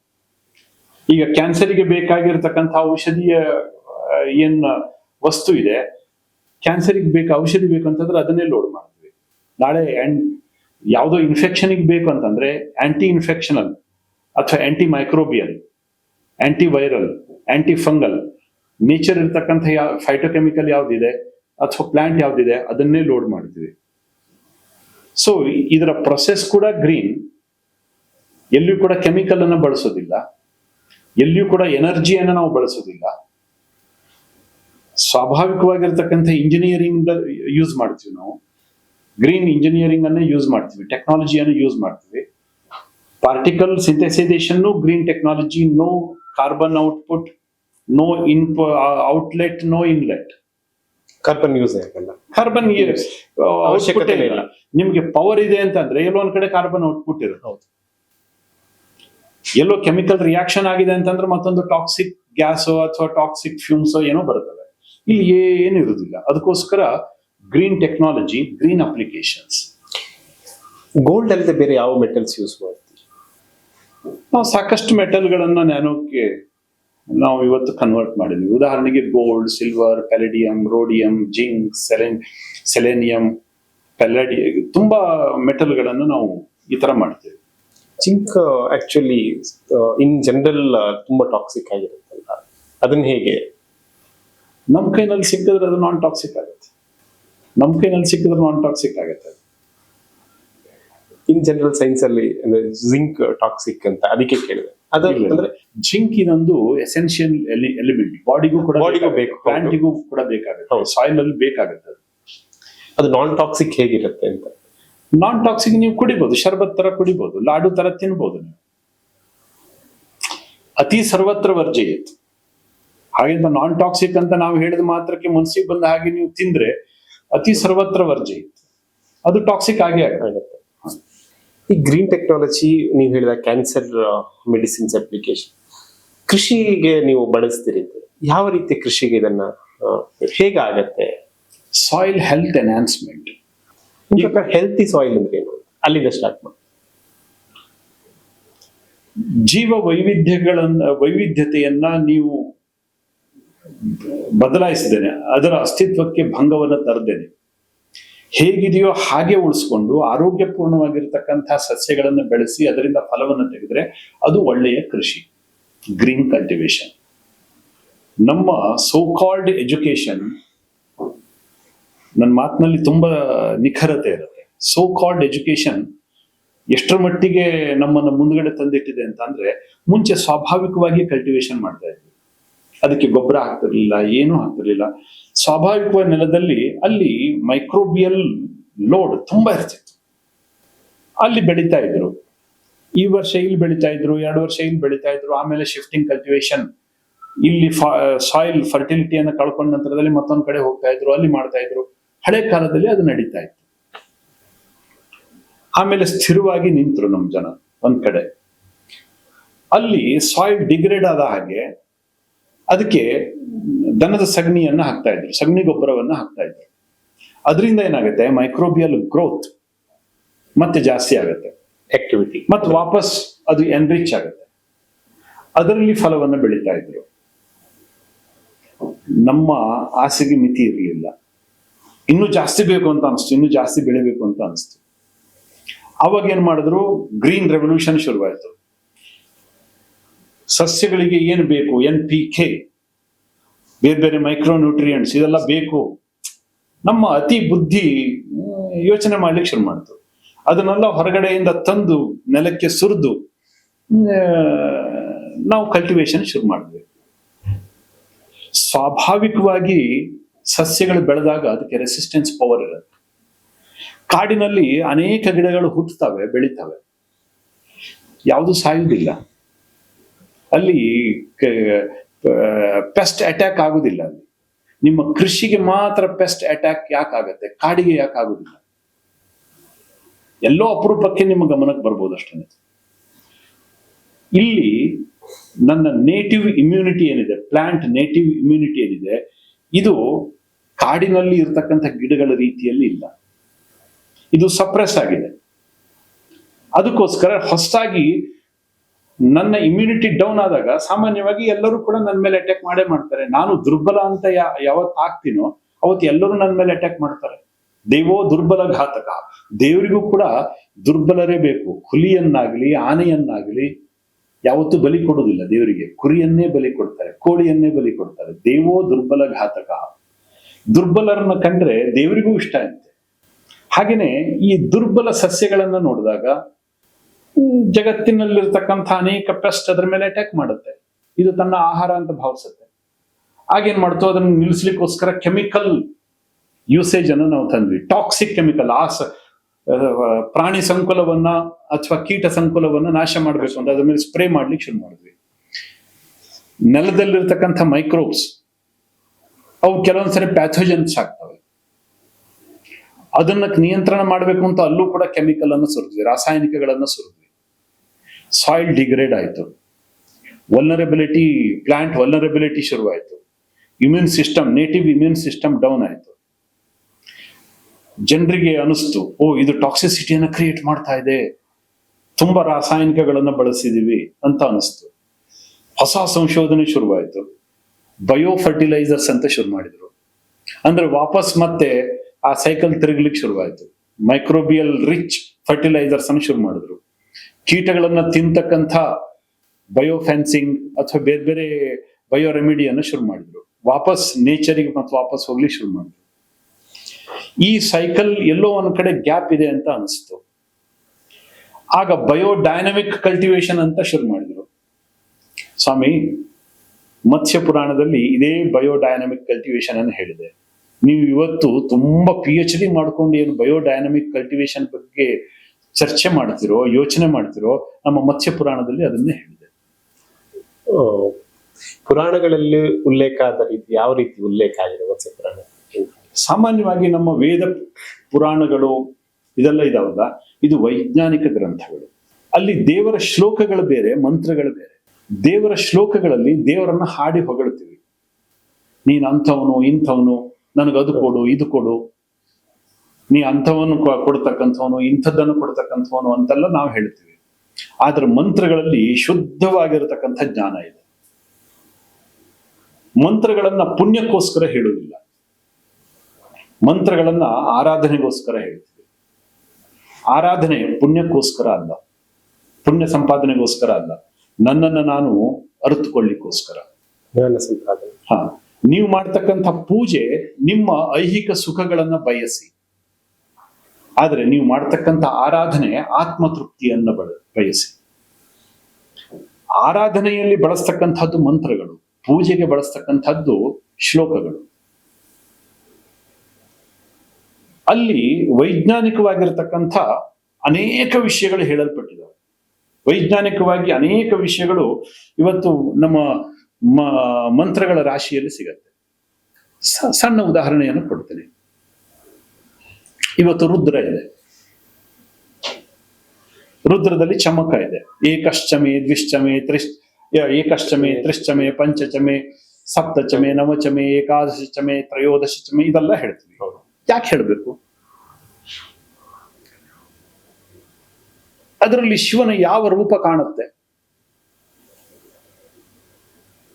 ಶಿವ ಅಂದ್ರೆ ಏನು? ಈ ನಂಬರ್ಗಳಿಗೂ ಶಿವನಿಗೂ ಏನು ಸಂಬಂಧ? ಗಣಿತಕ್ಕೂ ಶಿವನಿಗೂ. ಹೌದು, ಆಯ್ತು.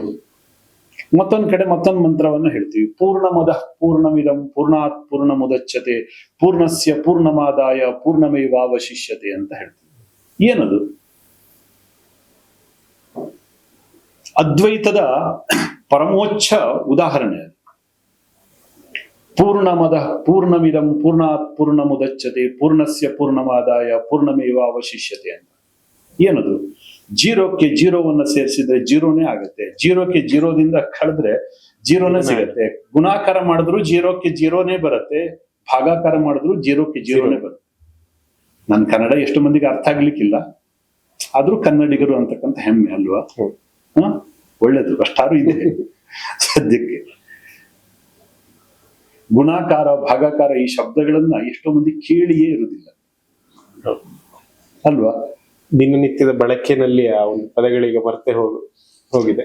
ಆದ್ರೂ ಕೂಡ ಕನ್ನಡ ಅಂತಂದಾಗ ಭಾರಿ ದೊಡ್ಡ ಮತ್ತೊಬ್ಬರಿಗೆ ಉಪದೇಶ ಮಾಡ್ತೀವಿ.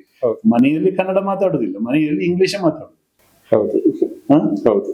ಗುಣಾಕಾರ, ಭಾಗಾಕಾರಗಳ ಈ ತರ ನಿಮ್ಗೆ ಸಾವಿರ ಉದಾಹರಣೆಗಳು ಮಂತ್ರ ರಾಶಿಗಳಲ್ಲಿ ಸಿಗತ್ತೆ. ವೇದ ಗಣಿತ ನೀವು ಅಧ್ಯಯನ ಮಾಡಿ, ನಿಮ್ಗೆ ಅದೆಷ್ಟು ಮಂತ್ರಗಳು ಪ್ಯೂರ್ ಮ್ಯಾಥಮೆಟಿಕಲ್ ಕ್ಯಾಲ್ಕುಲೇಷನ್ಸ್, ಸೂತ್ರಗಳು.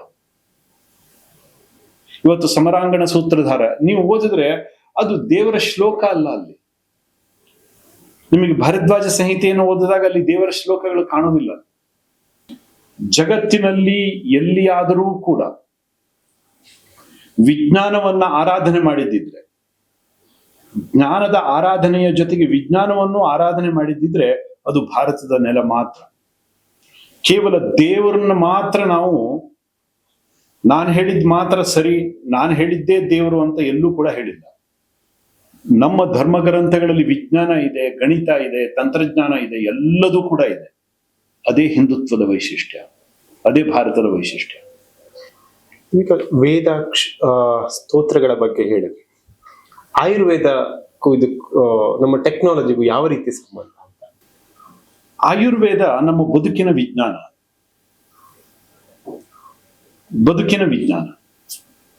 ಆಯುರ್ವೇದ ಅಂತಂದ್ರೆ ಕೇವಲ ಔಷಧಿಗಳಿಗೆ ಮಾತ್ರ ಸೀಮಿತ ಆದದ್ದಲ್ಲ. ಬದುಕು ಅಂತಂದ್ರೆ ಕೇವಲ ಶರೀರಕ್ಕೆ ಮಾತ್ರ ಸಂಬಂಧಪಟ್ಟಿದ್ದು ಅಲ್ಲ. ಮೊದಲೇ ಹೇಳಿದಾಗೇನೆ ಶರೀರ, ಮನಸ್ಸು, ಬುದ್ಧಿ, ಆತ್ಮ ಇದೆಲ್ಲದರ ಸಮುಚ್ಚಯ ಒಂದು ವ್ಯಕ್ತಿತ್ವ. ಈ ಶರೀರವನ್ನ ಯಾಕೆ ಕೊಟ್ಟಿದ್ದಾನೆ ಭಗವಂತ? ಈ ಶರೀರ ಯಾಕಿದೆ? ತಿಂದು ಉಂಡು ಮಜಾ ಮಾಡ್ಲಿಕ್ಕೋಸ್ಕರ ಈ ಶರೀರ ಇದೆಯೋ, ಅಥವಾ ಯಾವ್ದಾದ್ರು ಒಂದು ಗಮ್ಯಕ್ಕೆ ಹೋಗ್ಬೇಕು ಅನ್ನೋಂಥ ದೃಷ್ಟಿಯಿಂದ ಇದೆಯೋ, ಯಾವ್ದಾದ್ರು ಒಂದು ಸಾಧನೆಯನ್ನ ಮಾಡ್ಬೇಕು ಅನ್ನೋಂಥ ದೃಷ್ಟಿಯಿಂದ ಜಗತ್ತಿಗೆ ಬಂದಿದೀವಿ? ಯಾಕೆ ಹುಟ್ಟಿದೀವಿ? ಎಲ್ಲರ ತರ ತಿಂದು ಉಂಡು ಮಜಾ ಮಾಡಿ ಮಕ್ಕಳು ಮಾಡಿಕೊಂಡು ಒಂದು ದೊಡ್ಡ ಮನೆ ಕಟ್ಟಿ ಒಂದು ದೊಡ್ಡ ಗಾಡಿಯಲ್ಲಿ ಓಡಾಡಿ ಇಷ್ಟೇನಾ ಜೀವನ ಅಂತಂದ್ರೆ? ಈ ಶರೀರದ ಆಚೆ ಏನಿದೆ? ಇದನ್ನ ಅರ್ಥ ಮಾಡ್ಕೊಳ್ಳಿಕ್ಕೋಸ್ಕರ ನಾವು ಹೇಗೆ ಬದುಕಬೇಕು, ಶರೀರದ ಆಚೆಯ ಬದುಕು ಹೇಗಿದೆ. ಉದಾಹರಣೆಗೆ ನಾನು ಶರೀರದ ಬಗ್ಗೆ, ನಮ್ಮ ವ್ಯಕ್ತಿತ್ವದ ಬಗ್ಗೆ ಹೇಳಿದೆ. ಶರೀರ, ಮನಸ್ಸು, ಬುದ್ಧಿ, ಆತ್ಮ ಈ 4 ಹಂತಗಳಲ್ಲಿ ವ್ಯಕ್ತಿತ್ವವನ್ನ ನಾವು ಶ್ರೇಣೀಕೃತಗೊಳಿಸ್ತೀವಿ ಅಂತ. ಜಗತ್ತಲ್ಲಿ ನಮಗೆ ಕಾಣ್ತಕ್ಕಂಥದ್ದು ಓನ್ಲಿ 25% ಮಾತ್ರ. ಬಾಡಿ ಮಾತ್ರ ಕಾಣುತ್ತೆ, ಮನಸ್ಸು ಕಾಣುದಿಲ್ಲ, ಬುದ್ಧಿ ಕಾಣುದಿಲ್ಲ, ಆತ್ಮ ನಮ್ಮ ಅನುಭವಕ್ಕೂ ಕೂಡ ಬರುದಿಲ್ಲ. 25% ಜಗತ್ತನ್ನ ಮಾತ್ರ ನಾವು ನೋಡ್ತಾ ಇದ್ದೀವಿ. ಇದನ್ನ ಅರ್ಥ ಮಾಡ್ಕೊಳ್ಳೋದ್ರಲ್ಲೇನೆ ನಾವು ದೊಡ್ಡ ಸಂಘರ್ಷವನ್ನು ನಿರ್ಮಾಣ ಮಾಡ್ಕೊಂಡ್ಬಿಟ್ಟಿದ್ದೀವಿ. ಇನ್ನು 75% ಜಗತ್ತು ಇದೆ, ಈ ಶರೀರದ ಆಚೆ ಇದೆ ಅಂತಕ್ಕಂಥದ್ದನ್ನ ಎಷ್ಟೋ ಸರಿ ನಾವು ಯೋಚನೆ ಕೂಡ ಮಾಡಿರುವುದಿಲ್ಲ. ಇದು ಹೇಗೆ? ಇದನ್ನ ಅರ್ಥ ಮಾಡ್ಕೊಳ್ಳೋದು ಹೇಗೆ? ಹೇಗೆ ನೀವು ಟೆಕ್ನಾಲಜಿಯನ್ನ ಕಲಿಬೇಕಾದ್ರೆ ಒಂದಿಷ್ಟು ಕೋರ್ಸ್ ಇದೆ. ಸೈನ್ಸ್ ಕಲಿಬೇಕು ಅಂತಂದ್ರೆ ಒಂದಿಷ್ಟು ಕೋರ್ಸ್ ಇದೆ. ಬೇಸಿಕ್ ಇಂದ ಅಡ್ವಾನ್ಸ್ಡ್ ಸೈನ್ಸ್ ತನಕ ಹೇಗಿದೆ ಅದು ಕೋರ್ಸ್ ಇದೆ. ಹಾಗೇನೆ ಈ ಬದುಕನ್ನ ಅರ್ಥ ಮಾಡ್ಕೋಬೇಕು ಹೇಗೆ, ಅದಕ್ಕೋಸ್ಕರ ಒಂದು ವಿಜ್ಞಾನ ಇದೆ. ಯಮ, ನಿಯಮಾಸನ, ಪ್ರಾಣಾಯಾಮ, ಪ್ರತ್ಯಾಹಾರ, ಧ್ಯಾನ, ಧಾರಣ, ಈ ಒಂದು ಪ್ರಕ್ರಿಯೆ ಇದೆ. ಇದರಲ್ಲಿ ಯೋಗವೂ ಬರುತ್ತೆ, ನಿಮಗೆ ಔಷಧಿಯೂ ಬರುತ್ತೆ, ನಿಮ್ಮ ಜೀವನ ಪದ್ಧತಿಯೂ ಬರುತ್ತೆ, ನೀವು ಬದುಕಿಗೋಸ್ಕರ ನೀವು ಪಡ್ಕೊಳ್ತಕ್ಕಂಥ ಸಂಸ್ಕಾರವೂ ಬರುತ್ತೆ. ಇದೆಲ್ಲದೂ ಸೇರಿಸಿ ನೀವು ಆಯುರ್ವೇದ ಅಂತ ಕರಿಬಹುದು. ನಿಮ್ಗೊಂದು 2 ಪ್ರಶ್ನೆ ಇದೆ. ನೀವು ಹೇಳಿದ್ರೆ ಸಿದ್ಧಾಂತಗಳ ಬಗ್ಗೆ ಮಾತಾಡಿ ಒಂದು, ಮತ್ತೊಂದು ಬದುಕು, ಆಯುರ್ವೇದದ ಇದು ಒಂದು ಕನೆಕ್ಷನ್ ಟು ನ್ಯಾನೋ ಟೆಕ್ನಾಲಜಿ ಏನಿದೆ ಅಂತ. ನಾವು ಫಸ್ಟ್ಗೆ ಮಾತಾಡಿದಾಗೆ ಮನುಷ್ಯನ ಒಂದು ಈ ಸಾಮಾನ್ಯ ಮನುಷ್ಯನ ಯಾವ ರೀತಿಯ ಒಂದು ಜೀವನ ಸಿದ್ಧಾಂತಗಳು ಇರಬೇಕು ಒಬ್ಬ ಮನುಷ್ಯನಿಗೆ ಅಂತ. ಸಿದ್ಧಾಂತ ಅಂದ್ರೆ ಏನು? ಯಾವ ರೀತಿಯ ಅಂದ್ರೆ ಒಬ್ಬೊಬ್ಬರಿಗೆ ಒಂದೊಂದು ರೀತಿಯ ಒಂದು ಆಲೋಚನಾ ಲಹರಿ ಇರುತ್ತೆ. ನಿಮ್ಮ ಪ್ರಕಾರ ಸಿದ್ಧಾಂತಗಳಿಗೆ ಯಾವ ರೀತಿಯ ಬದ್ಧತೆ ಇರಬೇಕು ಒಬ್ಬ ಸಾಮಾನ್ಯ ಮನುಷ್ಯ, ಅಥವಾ ನೀವು ರಾಜಕಾರಣಿಯಾಗಿ ಇದ್ದ ಕಾರಣ ರಾಜಕಾರಣಿಗೆ ಯಾವ ರೀತಿಯ ಸಿದ್ಧಾಂತದ ಬದ್ಧತೆ ಇರಬೇಕು? ನೋಡಿ, ಸಿದ್ಧಾಂತ ಅಂದ್ರೆ ಏನು, ಸಿದ್ಧಾಂತದ ಬಗೆಗಿನ ಬದ್ಧತೆ ಹೇಗಿರಬೇಕು, ಇದು ತುಂಬಾ ಆಳವಾಗಿರತಕ್ಕಂಥ ಪ್ರಶ್ನೆ. ಉತ್ತರ ಕೊಡ್ತಾ ಹೋದ್ರೆ ಬಹುತೇಕ ಕೇಳುವರಿಗೂ ಕೂಡ ಬೋರ್ ಬರುತ್ತೆ, ಅವ್ರ ತಲೆ ಮೇಲೂ ಹೊರಟೋಗ್ಬಿಡುತ್ತೆ. ಇದು ಒಬ್ಬ ರಾಜಕಾರಣಿಗೆ ಬೇಕಾಗಿರತಕ್ಕಂಥ ಸಿದ್ಧಾಂತ ಏನು, ರಾಜಕಾರಣದ ಸಿದ್ಧಾಂತ ಏನು? ಇವತ್ತು ರಾಜಕಾರಣ ಸಂಪೂರ್ಣವಾಗಿ ಅಪಮೌಲ್ಯಗೊಂಡಿದೆ. ಸೋ ಕಾಲ್ಡ್ ಪಾಲಿಟಿಕ್ಸ್, ಇದು ಪಾಲಿಟಿಕ್ಸ್ ಅಲ್ಲ. ಪಾಲಿಟಿಕ್ಸ್ ಅಂತಂದ್ರೆ ಏನು? ರಾಜಕಾರಣ. ರಾಜ ಅಂತಂದ್ರೆ ಯಾರು? ರಾಜ ಮಾಡ್ತಕ್ಕಂಥದ್ದು ರಾಜಕಾರಣ. ರಾಜ ಅಂದ್ರೆ ಹೇಗಿರ್ಬೇಕು? ರಾಜ ಅಂತಂದ್ರೆ ಏನು? ರಾಜನ ಕರ್ತವ್ಯ ಏನು? ರಾಜನ ಜವಾಬ್ದಾರಿ ಏನು? ಇದನ್ನ ಬಹುತೇಕ ನಮ್ಮ ಸಾಹಿತ್ಯಗಳು ವಿವರಣೆ ಕೊಟ್ಟಷ್ಟು ಜಗತ್ತಿನಲ್ಲಿ ಮತ್ತೆ ಯಾರು ಕೂಡ ಕೊಟ್ಟಿಲ್ಲ. ಅದು ಚಾಣಕ್ಯ ಇರಲಿ, ಭೀಷ್ಮ ಇರಲಿ, ರಾಜ ಅಂತಂದ್ರೆ ಹೇಗಿರ್ಬೇಕು ಅನ್ನೋದ್ರ ಬಗ್ಗೆ ತುಂಬಾ ಸೊಗಸಾಗಿ ಹೇಳಿದ್ದಾರೆ. ಅವನ ಜವಾಬ್ದಾರಿ, ಕರ್ತವ್ಯಗಳ ಬಗ್ಗೆ, ಅವನ ಕೆಲಸಗಳ ಬಗ್ಗೆ, ದಿನಚರಿ ಹೇಗಿರ್ಬೇಕು, ಇದೆಲ್ಲದನ್ನು ತುಂಬಾ ಸೊಗಸಾಗಿ ಹೇಳಿದ್ದಾರೆ. ನೀವು ಅದನ್ನೆಲ್ಲ ಓದ್ಕೊಂಡು ಇವತ್ತು ರಾಜಕಾರಣ ಮಾಡ್ಲಿಕ್ಕೆ ಹೋದ್ರೆ ಇವತ್ತಿನ ದಿವಸದಲ್ಲಿ ಈ ಸೋ ಕಾಲ್ಡ್ ಪಾಲಿಟಿಕ್ಸ್ ನಲ್ಲಿ ನೀವು ಬದುಕಲಿಕ್ಕೆ ಆಗೋದಿಲ್ಲ. ಬರ್ತೀನಿ, ಅಲ್ಲಿಗೆ ಬರ್ತೀನಿ. ಸಿದ್ಧಾಂತ, ಇವತ್ತಿನ ರಾಜಕಾರಣಕ್ಕೂ ಸಿದ್ಧಾಂತಕ್ಕೂ ಅದು ಸಂಬಂಧವೇ ಇಲ್ಲದೆ ಇರತಕ್ಕಂಥದ್ದು. ಇಲ್ಲಿ ಬದುಕೇ ಸಿದ್ಧಾಂತ, ಬದುಕಿಗೋಸ್ಕರ ಸಿದ್ಧಾಂತ ಇಲ್ಲೇ ಇಲ್ಲ. ರಾಜಕಾರಣದಲ್ಲಿ ಬದುಕೇ ಸಿದ್ಧಾಂತ. ನಾನು ಈ ಬಾರಿ ಗೆದ್ದಿದ್ದೀನಿ, ಮುಂದಿನ ಬಾರಿಯೂ ಗೆಲ್ಲಬೇಕು.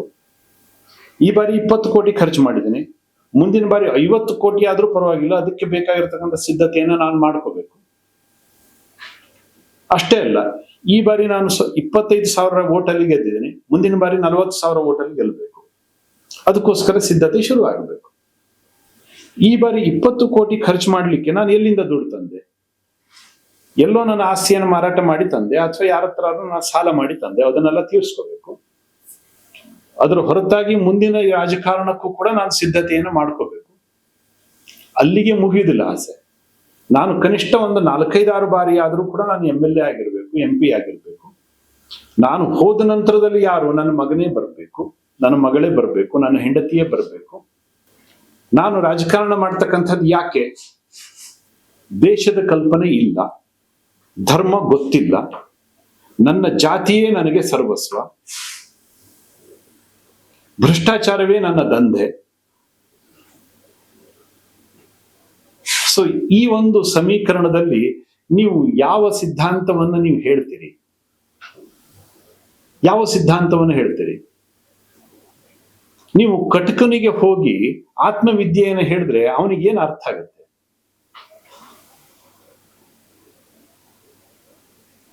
ಸೊ ಇವತ್ತಿನ ರಾಜಕಾರಣಕ್ಕೂ ಸಿದ್ಧಾಂತಕ್ಕೂ ಸಂಬಂಧವೇ ಇದೆ ಇರ್ತಕ್ಕಂಥದ್ದು.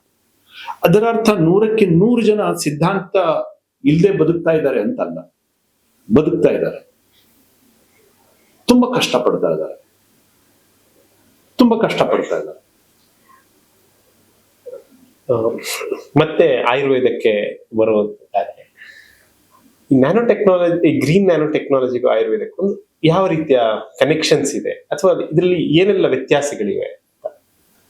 ನೋಡಿ, ಮೊದಲೇ ಹೇಳಿದ್ರೆ ನಾವು ಪ್ಲಾಂಟ್ ಬೇಸ್ಡ್ ಸಿಂಥೆಸೈಸೇಷನ್ ಅನ್ನ ನಾವು ಮಾಡ್ತೀವಿ, ನ್ಯಾನೋ ಪಾರ್ಟಿಕಲ್ಸ್ ಅನ್ನ ಅದರಲ್ಲೇ ಪ್ರೊಡ್ಯೂಸ್ ಮಾಡ್ತೀವಿ.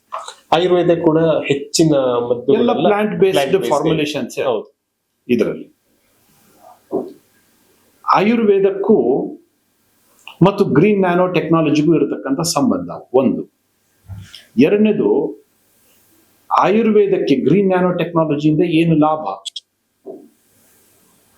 ಇವತ್ತು ಜಗತ್ತಿನಲ್ಲಿ 2 ವೈದ್ಯಕೀಯ ಪದ್ಧತಿಗಳು ಸಾಮಾನ್ಯವಾಗಿ. ಒಂದು ಮೇನ್ ಸ್ಟ್ರೀಮ್ ಅಂದ್ರೆ ಅಲೋಪತಿ, ಎರಡನೇದು ಟ್ರೆಡಿಷನಲ್ ಅಂದ್ರೆ ಅದನ್ನ ನೀವು ಆಯುರ್ವೇದ ಅಂತ ಕರೀರಿ, ನೇಟಿವ್ ಮೆಡಿಸಿನ್ ಅಂತ ಕರೀರಿ, ಯುನಾನಿ ಅಂತ ಕರೀರಿ, ಸಿದ್ಧ ಅಂತ ಕರೀರಿ. ಅದನ್ನೆಲ್ಲದನ್ನು ಕೂಡ ನಮ್ಮ ಇಂಡಿಯನ್ ಸಿಸ್ಟಮ್ ಆಫ್ ಮೆಡಿಸಿನ್ ನಾವು ಇಲ್ಲಿ ನಮ್ಮ ದೇಶದಲ್ಲಿ ಜೋಡಿಸ್ಕೊಂಡ್ಬಿಟ್ಟಿದೀವಿ. ಬಾಕಿ ಎಲ್ಲ ಕಡೆಗಳಲ್ಲಿ ಟ್ರೆಡಿಷನಲ್ ಸಿಸ್ಟಮ್ ಅಂತ, ಕನ್ವೆನ್ಷನಲ್ ಮತ್ತು ನಾನ್ ಕನ್ವೆನ್ಷನಲ್ ಮೆಡಿಸಿನಲ್ ಸಿಸ್ಟಮ್ ಅಂತ ಕರಿತೀವಿ ನಾವು. ಜಗತ್ತಲ್ಲಿ ಇವತ್ತು ಎಲ್ಲರೂ ತುಂಬಾ ವೈಭವೀಕರಣ ಮಾಡ್ತಾ ಇರ್ತಕ್ಕಂಥದ್ದು ನಮ್ಮ allopathic system, western way of medicinal system. ಇದು ಟೋಟಲಿ ಸಿಂಥೆಟಿಕ್. ಹೇಳ್ತಾರೆ ನಾವು ಪ್ಲಾಂಟ್ ಡಿರೈವ್ಡ್ ಮೆಡಿಸಿನ್ ಸುಮಾರು ಮೋರ್ ದೆನ್ 50% ಇದೆ, ನಾವು ಅದರಲ್ಲಿಂದಲೇ ಮಾಲಿಕ್ಯೂಲ್ ಅನ್ನು ತಂದಿದ್ವಿ ಅಂತ. ಆದ್ರೆ ಅದು ಪೂರ್ಣ ಅಲ್ಲ, ಸಿಂಗಲ್ ಮಾಲಿಕ್ಯೂಲ್ ಎಕ್ಸ್ಟ್ರಾಕ್ಷನ್. ಇವತ್ತು ಕರ್ಕುಮಿನ್ ಅನ್ನ ಟರ್ಮರಿಕ್ ಇಂದ ಎಕ್ಸ್ಟ್ರಾಕ್ಟ್ ಮಾಡ್ತಾರೆ, ಸಿಂಗಲ್ ಮಾಲಿಕ್ಯೂಲ್ ಎಕ್ಸ್ಟ್ರಾಕ್ಟ್ ಮಾಡ್ತಾರೆ. ಮಾಡಿ ಅದನ್ನ ಒಂದು ಡೋಸೇಜ್ ಅನ್ನು ನಿಶ್ಚಯ ಮಾಡಿ ಕೊಡ್ತಾ ಇದ್ದಾರೆ. ಅದರಲ್ಲಿ ಆಕ್ಸಿಡೆಂಟ್ ಇದೆ, ಹಾಗಿದೆ, ಇದೆ, ಏನೇನೋ ಇದೆ ಬಿಡಿ. ಅದು ಯಾವತ್ತು ಸಿಂಗಲ್ ಮಾಲಿಕ್ಯೂಲ್ ಟಾಕ್ಸಿಸಿಟಿಯನ್ನು ಕ್ರಿಯೇಟ್ ಮಾಡುತ್ತೆ ಒಂದು ಹಂತದಲ್ಲಿ. ನೀವು 1 ಚಮಚ ಅರಿಶಿನವನ್ನು ತಿನ್ನಬಹುದು, ಆದ್ರೆ 1 ಚಮಚ ನೀವು ಕರ್ಕುಮಿನ್ ಅನ್ನು ತಿನ್ಲಿಕ್ಕೆ ಆಗೋದಿಲ್ಲ, ಅದು ಟಾಕ್ಸಿಸಿಟಿಯನ್ನು ಕ್ರಿಯೇಟ್ ಮಾಡುತ್ತೆ. ಅಲೋಪತಿಕ್ ನಲ್ಲಿ ಪ್ಲಾಂಟ್ ಡಿರೈವ್ಡ್ ಮೆಡಿಸಿನ್ ಅಂತ ನೀವು ಏನೇ ಕರೆದ್ರೂ ಕೂಡ ಜಗತ್ತಿಗೆ, ಇಡೀ ಜಗತ್ತೇ ಹೇಳ್ತಾ ಇದೆ, ತುಂಬಾ ರ್ಯಾಪಿಡ್ ಇದು ಬರುತ್ತೆ, ರಿಸಲ್ಟ್ ಬರುತ್ತೆ, ಆದ್ರೆ ಟಾಕ್ಸಿಸಿಟಿ ಇದೆ, ಸೈಡ್ ಎಫೆಕ್ಟ್ ಇದೆ. ಈ ನೇಟಿವ್ ಮೆಡಿಸಿನಲ್ ಸಿಸ್ಟಮ್ ಆಯುರ್ವೇದದಲ್ಲಿ ಉದಾಹರಣೆಗೆ, ಇದರಲ್ಲಿ ಸೈಡ್ ಎಫೆಕ್ಟ್ ಇಲ್ಲ, ಆದ್ರೆ ಬೇಗ ಕಡಿಮೆ ಆಗುದಿಲ್ಲ, ಆ ಫೀಲ್ ಗುಡ್ ಫ್ಯಾಕ್ಟರ್ ಬೇಗ ಬರುವುದಿಲ್ಲ ಅಂತ. ಇದೊಂದು ಸಾಮಾನ್ಯವಾಗಿ ಎಲ್ಲ ಕಡೆ ಹೋದ್ರೂ ಕೂಡ ಅದೊಂದು ನೋಷನ್ ಇದೆ.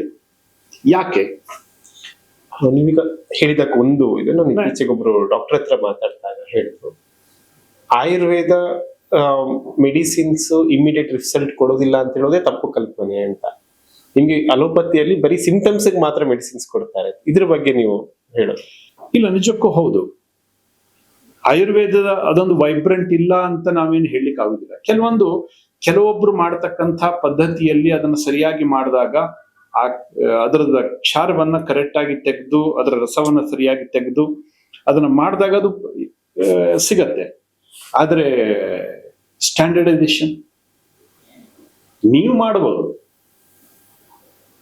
ನಾನು ಆಯುರ್ವೇದಿಕ್ ಪ್ರಾಕ್ಟೀಷನರ್, ನೀವು ಆಯುರ್ವೇದಿಕ್ ಪ್ರಾಕ್ಟೀಷನರ್. ನೀವು ಕಳೆದ 5 ತಲೆಮಾರುಗಳಿಂದ ಔಷಧಿಯನ್ನು ಕೊಡ್ತಾ ಬಂದಿದ್ರಿ, ನಾನು ಕಳೆದ 6 ತಲೆಮಾರುಗಳಿಂದ ಕೊಡ್ತಾ ಬಂದಿದ್ರಿ.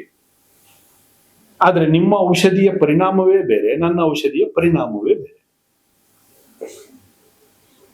ಸ್ಟ್ಯಾಂಡರ್ಡ್ ಮೆಥಡಾಲಜಿ ಇವತ್ತು ಡ್ರಗ್ ಪ್ರಿಪರೇಷನ್, ಮೆಡಿಸಿನ್ ಪ್ರಿಪರೇಷನ್ ದಲ್ಲಿ ಸ್ಟ್ಯಾಂಡರ್ಡ್ ಮೆಥಡಾಲಜಿ ಇಲ್ಲ. ಚರಕ ಸಂಹಿತೆಯಲ್ಲಿ, ಸುಶ್ರುತ ಇದರಲ್ಲಿ ಕೆಲವೊಂದು ಗ್ರಂಥಗಳಲ್ಲಿ, ಆಕರ ಗ್ರಂಥಗಳಲ್ಲಿ ಇರ್ಬೋದು. ಆದ್ರೆ ಎಷ್ಟು ಜನ ಅದನ್ನೇ ಹಾಗೆ ಮಾಡ್ತಾ ಇದ್ದಾರೆ, ತುಂಬಾ ಹೈಜಿನಿಕ್ ಆಗಿ ಮಾಡ್ತಾ ಇದ್ದಾರೆ. ಸ್ಟ್ಯಾಂಡರ್ಡ್ ಫಾಲೋ ಮಾಡುವಂತ ಸಂಖ್ಯೆ. ಹಿಪೋಕ್ರಿಟಿಕಲಿ ಹೇಳ್ಬೋದು ನಾವು ಮಾಡ್ತಾ ಇದ್ದೀವಿ ಸ್ಟ್ಯಾಂಡರ್ಡ್, ವೈಜ್ಞಾನಿಕವಾಗಿ ತೋರಿಸಿ. ಇವತ್ತು ನೀವು ಸ್ವರ್ಣ ಬಿಂದು ಅಂತ ಕರೆದ್ರಿ, ಮುಂಚೆ ಹೇಳಿದ್ರಿ ಅಲ್ವಾ? ನಾನು ಹೇಳ್ಬಾರದು ಇದನ್ನ, ಆದ್ರೂ ಕೂಡ ಒಂದು ಕಠೋರ ಸತ್ಯವನ್ನ ನಿಮ್ ಎದುರುಗಡೆ ಹೇಳ್ತೀನಿ. ಮಾರ್ಕೆಟ್ ಅಲ್ಲಿ ಇರತಕ್ಕಂಥ ಸ್ವರ್ಣ ಬಿಂದುವನ್ನ ನಾವೆಲ್ಲ ತಗೊಂಡ್ವಿ, ನಾವು ಕ್ಯೂರಿಯಾಸಿಟಿಗೆ ಮಾಡಿದ್ದು. ನೋಡುವ ಅಲ್ಲಿ ಸ್ವರ್ಣ ಎಷ್ಟಿದೆ ನೋಡುವ, ಸ್ವರ್ಣ ಯಾವ ಪಾರ್ಟಿಕಲ್ ಸೈಜ್ ಅಲ್ಲಿ ಇದೆ, ಯಾವ ಶೇಪ್ ಅಲ್ಲಿ ಇದೆ. ಎಷ್ಟಂದ್ರೂ ನಾವು ನ್ಯಾನೋ ಟೆಕ್ನಾಲಜಿಯಲ್ಲಿ ಇದ್ದಾಗ ನಮಗೊಂದು ಕುತೂಹಲ. ನಾವು ಅದಕ್ಕೋಸ್ಕರ ಸ್ವರ್ಣ ಬಿಂದುವನ್ನು ತಗೊಂಡು ಲ್ಯಾಬೊರೇಟರಿಯಲ್ಲಿ ಟೆಸ್ಟ್ ಮಾಡಿದ್ವಿ. ನಾವು ಟೆಸ್ಟ್ ಮಾಡಿದ್ರಲ್ಲಿ ಬಹುತೇಕ 99% ಸ್ಯಾಂಪಲ್ಗಳಲ್ಲಿ ಸ್ವರ್ಣವೇ ಇರಲಿಲ್ಲ. ಯಾವ ಫಾರ್ಮಲ್ಲಿ ಇರಲೇ ಇಲ್ಲ. ಸ್ವರ್ಣ ಭಸ್ಮವನ್ನ ಹಾಕಿದ್ದಾರೆ ಅಂತ ಅವ್ರು ಹೇಳೋದು. ಅದು ಗೋಲ್ಡ್ ಫಾರ್ಮೆಟ್ ಅಲ್ಲಿ ಇರುವುದೇ ಇಲ್ಲ, ಗೋಲ್ಡ್ ಆಕ್ಸೈಡ್ ಫಾರ್ಮೆಟ್ ಅಲ್ಲಿ ಇರುತ್ತೆ. ಒಂದು ಬೇಸಿಕಲಿ ಅಲ್ಲೇನೆ ಇದಾಗಿರುತ್ತೆ. ಇಲ್ಲಿ ಸ್ವರ್ಣ ಪ್ರಾಶನ ಅಂತ ಹೇಳ್ತಕ್ಕಂಥದ್ದೇ ತಪ್ಪು. ಕೊನೆಯಲ್ಲಿ ನಾವು ಕೂಡ ಸ್ವರ್ಣ ಪ್ರಾಶನವನ್ನ ನಾವು ಸುಮ್ಮನೆ ಮಾಡಿದ್ವಿ, ಕುತೂಹಲಕ್ಕೆ ಮಾಡಿದ್ದು. ಮಾರ್ಕೆಟ್ ಅಲ್ಲಿ ನಮ್ಮ ಪ್ರಾಡಕ್ಟ್ ಏನಿಲ್ಲ, ನಾವು ಅದನ್ನು ಕೂಡ TEMಗೆ ಹಾಕಿದ್ವಿ. ಸ್ವರ್ಣ ಬಿಂದುವನ್ನು TEMಗೆ ಹಾಕಿ ನೋಡಿದ್ವಿ, ಅಲ್ಲಿ ಚಿನ್ನ ಕಾಣುವುದೇ ಇಲ್ಲ. ಇಲ್ಲಿ ತುಂಬಾ ರಿಚ್ ನ್ಯಾನೋ ಪಾರ್ಟಿಕಲ್ಸ್ಗಳು ಕಾಣ್ತವೆ ನಾವು ಮಾಡಿದ್ರಲ್ಲಿ. ಇದು ಎವಿಡೆನ್ಸ್. ಸ್ವರ್ಣ ಬಿಂದು ಅಂತ ನೀವು ಹೆಸರಿಟ್ಕೊಂಡಿದ್ದೀರಿ, ಮಾರ್ಕೆಟ್ ಅಲ್ಲಿ ಇವತ್ತು ಅದೊಂದು ಕೋಟ್ಯಾಂತರ ರೂಪಾಯಿ ದಂಧೆಯಾಗಿ ಬೆಳೆದಿದೆ. ಪುಷ್ಯ ನಕ್ಷತ್ರ ಅಂತ ಅದರಲ್ಲಿ ತಿಂಗಳಿಗೊಮ್ಮೆ ಬಂದು ಒಂದು ಡ್ರಾಪ್ ಹಾಕೊಂಡು ಹೋಗ್ಬೇಕು ಅಂತ. ಎಲ್ಲಿ ಯಾವ ಆಕರ ಗ್ರಂಥದಲ್ಲಿ ತಿಂಗಳಿಗೊಮ್ಮೆ ಹಾಕಬೇಕು ಅಂತ ಹೇಳಿದೆ ಅನ್ನೋದ್ರ ಬಗ್ಗೆ ಯಾರೂ ದಾಖಲೆಗಳನ್ನು ಕೊಡುವುದಿಲ್ಲ. ಇಮ್ಯೂನ್ ಸಿಸ್ಟಮ್ ಅನ್ನ ರಿಜುನೇಟ್ ಮಾಡುತ್ತೆ, ಹೌದು. ಅದರಲ್ಲಿ ಚಿನ್ನ ಇದ್ರೆ ತಾನೆ.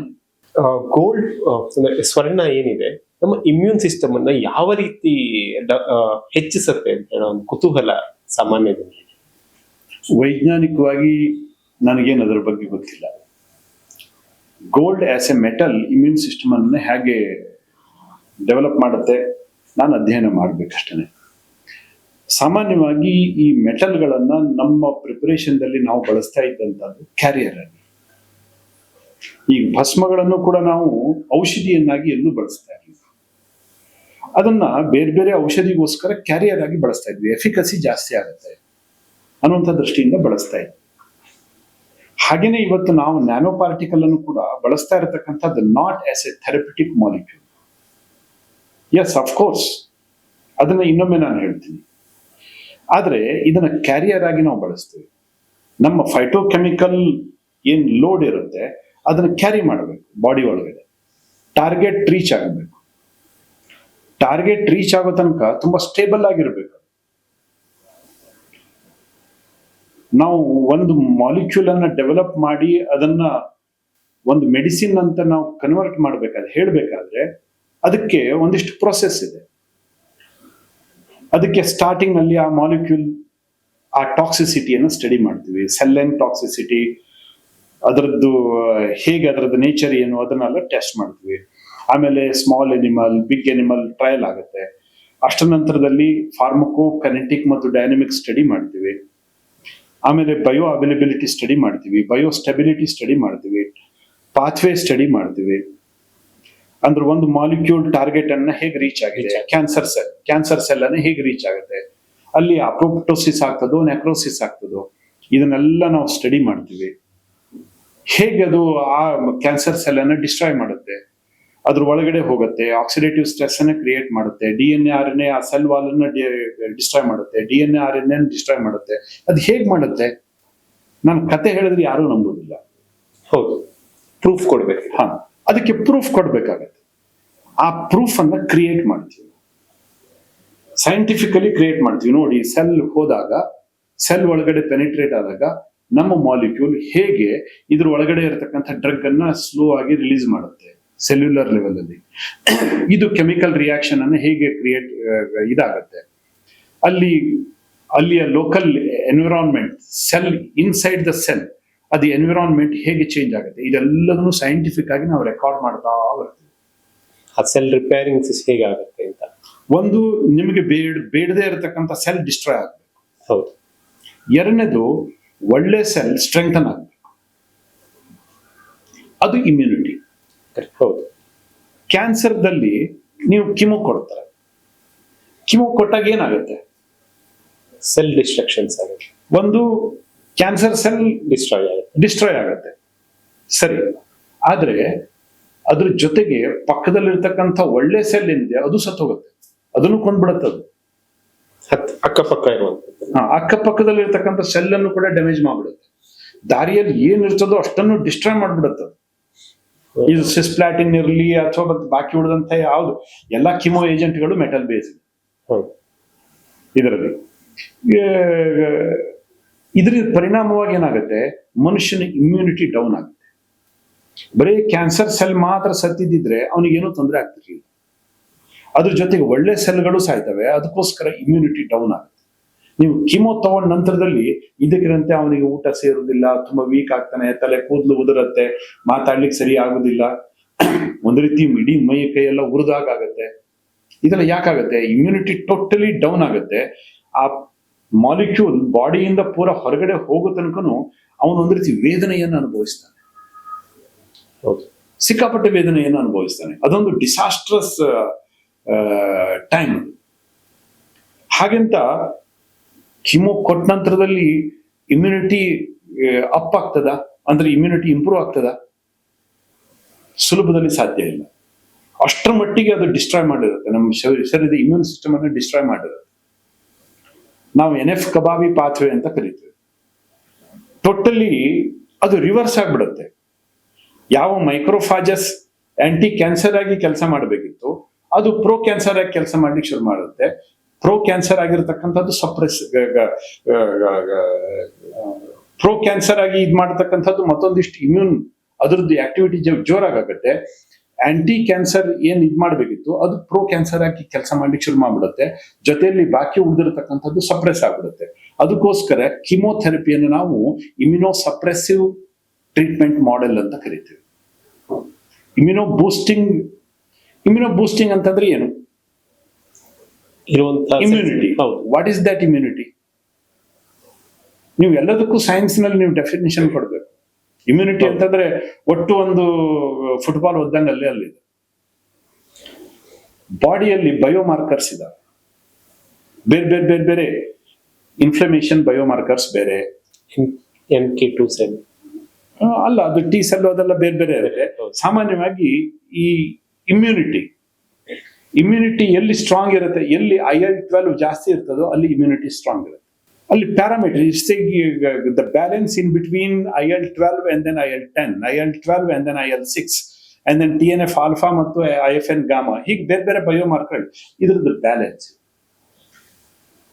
ಈ ಎಂಟೈರ್ ಪಾಥ್ವೇಯನ್ನ ಕಿಮೋ ಡಿಸ್ಟರ್ಬ್ ಮಾಡ್ಬಿಡುತ್ತೆ. ನಮ್ಮ ದೇಹಕ್ಕೆ ಏನೊಂದು ಡಿಫೆನ್ಸಿವ್ ಸಿಸ್ಟಮ್ ಇರುತ್ತೆ, ಅದನ್ನೇ ನಿಮ್ಗೆ ಕ್ಯಾನ್ಸರ್ ಸೆಲ್ ಡಿಸ್ಟ್ರಾಯ್ ಆಗುತ್ತೆ. ಹೌದು, ಆದ್ರೆ ಅದ್ರ ಜೊತೆಯಲ್ಲಿ ಎಂಟೈರ್ ಇಮ್ಯೂನ್ ಸಿಸ್ಟಮ್ ಡಿಸ್ಟ್ರಾಯ್ ಆಗುತ್ತೆ. Immuno suppressive. ಮತ್ತೆ ಪುನಃ ಅವನು ಈ ಇಮ್ಯುನಿಟಿ ಎಷ್ಟು ಡೌನ್ ಆಗಿರುತ್ತೆ ಅಂತಂದ್ರೆ, ಆ ಕಿಮೋ ತಗೊಂಡು ಸ್ವಲ್ಪ ದಿವಸ ನಂತರದಲ್ಲಿ ಟ್ಯೂಮರ್ ಗ್ರೋತ್ ಡಬಲ್ ಆಗುತ್ತೆ. ತುಂಬಾ ಸ್ಟಾರ್ಟಿಂಗ್ ಪಾಯಿಂಟ್ ಅಲ್ಲಿ ಆದ್ರೂ ಪರವಾಗಿಲ್ಲ, 99.9 ಕೇಸ್ಗಳು ಯಾವತ್ತೂ ಕೂಡ ಕೊನೆಯ ಹಂತದಲ್ಲಿ ಡಿಟೆಕ್ಟ್ ಆಗ್ತವೆ. ಎಲ್ಲೋ ಅಪರೂಪಕ್ಕೊಮ್ಮೆ ಮಾತ್ರ ಪ್ರೀ ಕ್ಯಾನ್ಸರಸ್ ಸ್ಟೇಜ್ ನಲ್ಲಿ ಅಥವಾ ಇದರಲ್ಲಿ ಡಿಟೆಕ್ಟ್ ಆಗ್ತಕ್ಕಂಥದ್ದು. ಆಲ್ಮೋಸ್ಟ್ ಆಲ್ ಒಂದು ಸ್ಟೇಜ್ ಮುಗಿದ ನಂತರದಲ್ಲಿ ಡಿಟೆಕ್ಟ್ ಆಗ್ತವೆ. ನೀವು ವಾಪಸ್ ರಿವರ್ಸ್ ಗೇರ್ ಇರುವುದೇ ಇಲ್ಲ. ನೀವು ಕಂಟ್ರೋಲ್ ಮಾಡ್ಕೊಂಡು ಹೋಗ್ಬೋದು ಅಷ್ಟೇ. ಆದ್ರೆ ಯಾವುದಕ್ಕೂ ಡ್ಯಾಮೇಜ್ ಮಾಡದೇನೆ ನಮ್ಮ ಬಾಡಿ ಸಿಸ್ಟಮ್ ಅನ್ನ, ಸಿಸ್ಟಮಿಕ್ ಟಾಕ್ಸಿಸಿಟಿಯನ್ನ ಕ್ರಿಯೇಟ್ ಮಾಡದೇನೆ, ಬಾಡಿಯಲ್ಲಿ ಯಾವುದು ಈ ರೀತಿ ಅನ್ಯೂಸ್ವಲ್ ಗ್ರೋತ್ ಆಗ್ತಾ ಇದೆ, ಉದಾಹರಣೆಗೆ ಕ್ಯಾನ್ಸರ್ ಟ್ಯೂಮರ್ ಇರ್ಬೋದು ಅಥವಾ ಮತ್ತೆ ಬೇರೆ ಬೇರೆ ಇದಿರ್ತದೆ, ಅದನ್ನ ಅಪೋಪ್ಟೋಸಿಸ್ ಆಗ್ಬೇಕು, ನ್ಯಾಕ್ರೋಸಿಸ್ ಆಗ್ಬಾರ್ದು.